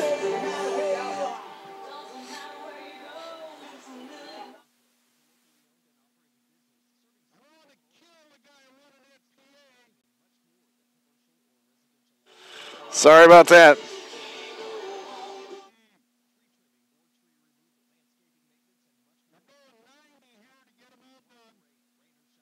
Thank you.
Welcome back to Murphysboro. It's Dave McKenzie, Scott Hudson, where the Lions win tonight, 35-7. Harley Vaughn, our Joe's Lawn Care star of the game here on our Wild Hog postgame show. Impressive win. Scott, let's wrap things up. Well, as you said, coming into this game, this was a very important game. 2 years in a row, Carterville had come into the week 3 at 1-1. They needed this win badly with DuQuoin and AJ on the horizon. This was you never want to call it a must-win because this didn't decide a playoff spot, but it was a have-to win, I think. And Carterville came out and they did their job. It was a workmanlike performance. You didn't have the big spectacular plays, but Carterville was the better team on paper, and they proved it on the field tonight, and they go to 2-1 on the season. That's all that matters. Carterville scored in the first quarter. Let's see here, the 5:14 mark. It was Cameron Meade, the 8-yard touchdown run. Carterville gets the extra point, 7-0 Lions. Then in the second quarter, it was Marcus Lasdinas, an 18-yard touchdown run, and Carterville takes the 14-0 lead. Then toward the end of the second quarter, it was Christian Rollinson to Marcus Lasdinas, a 24-yard pass play. Extra point is good, 21-0 Carterville at the half. When you come out for the third quarter, Murphysboro gets a touchdown in the third quarter. It was a 5-yard run by Blythe, 21-7, but then the Lions were able to score a couple to put it away. Rollinson to Ford, a 10-yard touchdown pass early in the fourth quarter, and then Rollinson, a 1-yard touchdown run. Extra point is good, 35-7. The final, as we said, the DuQuoin Indians roll in to Carterville next Friday night. That's a key conference matchup. Could be for first place this early in the season. Who knows? The Lions a winner tonight over Heron. The Indians a winner over the Heron Tigers tonight. So DuQuoin comes in next week undefeated. Carterville 2-1 on the year. Should be a fantastic matchup at home. 6:45 will be the pregame show on News Radio WJPF. You can watch it on our YouTube feed. We'll have it for you right there. Should be a lot of fun. Oh, I'm looking forward to it. Don't want to wish your life away, but I wish it was next Friday night right now. That's going to be a great atmosphere, great high school football game in store for everybody. Hope the place is packed. I can't wait. For our producer engineer back at the studio, Brian R. Powell, for Amy on the video, my partner Scott Hudson here, 35-7. Impressive win for the Lions tonight here at Murphysboro.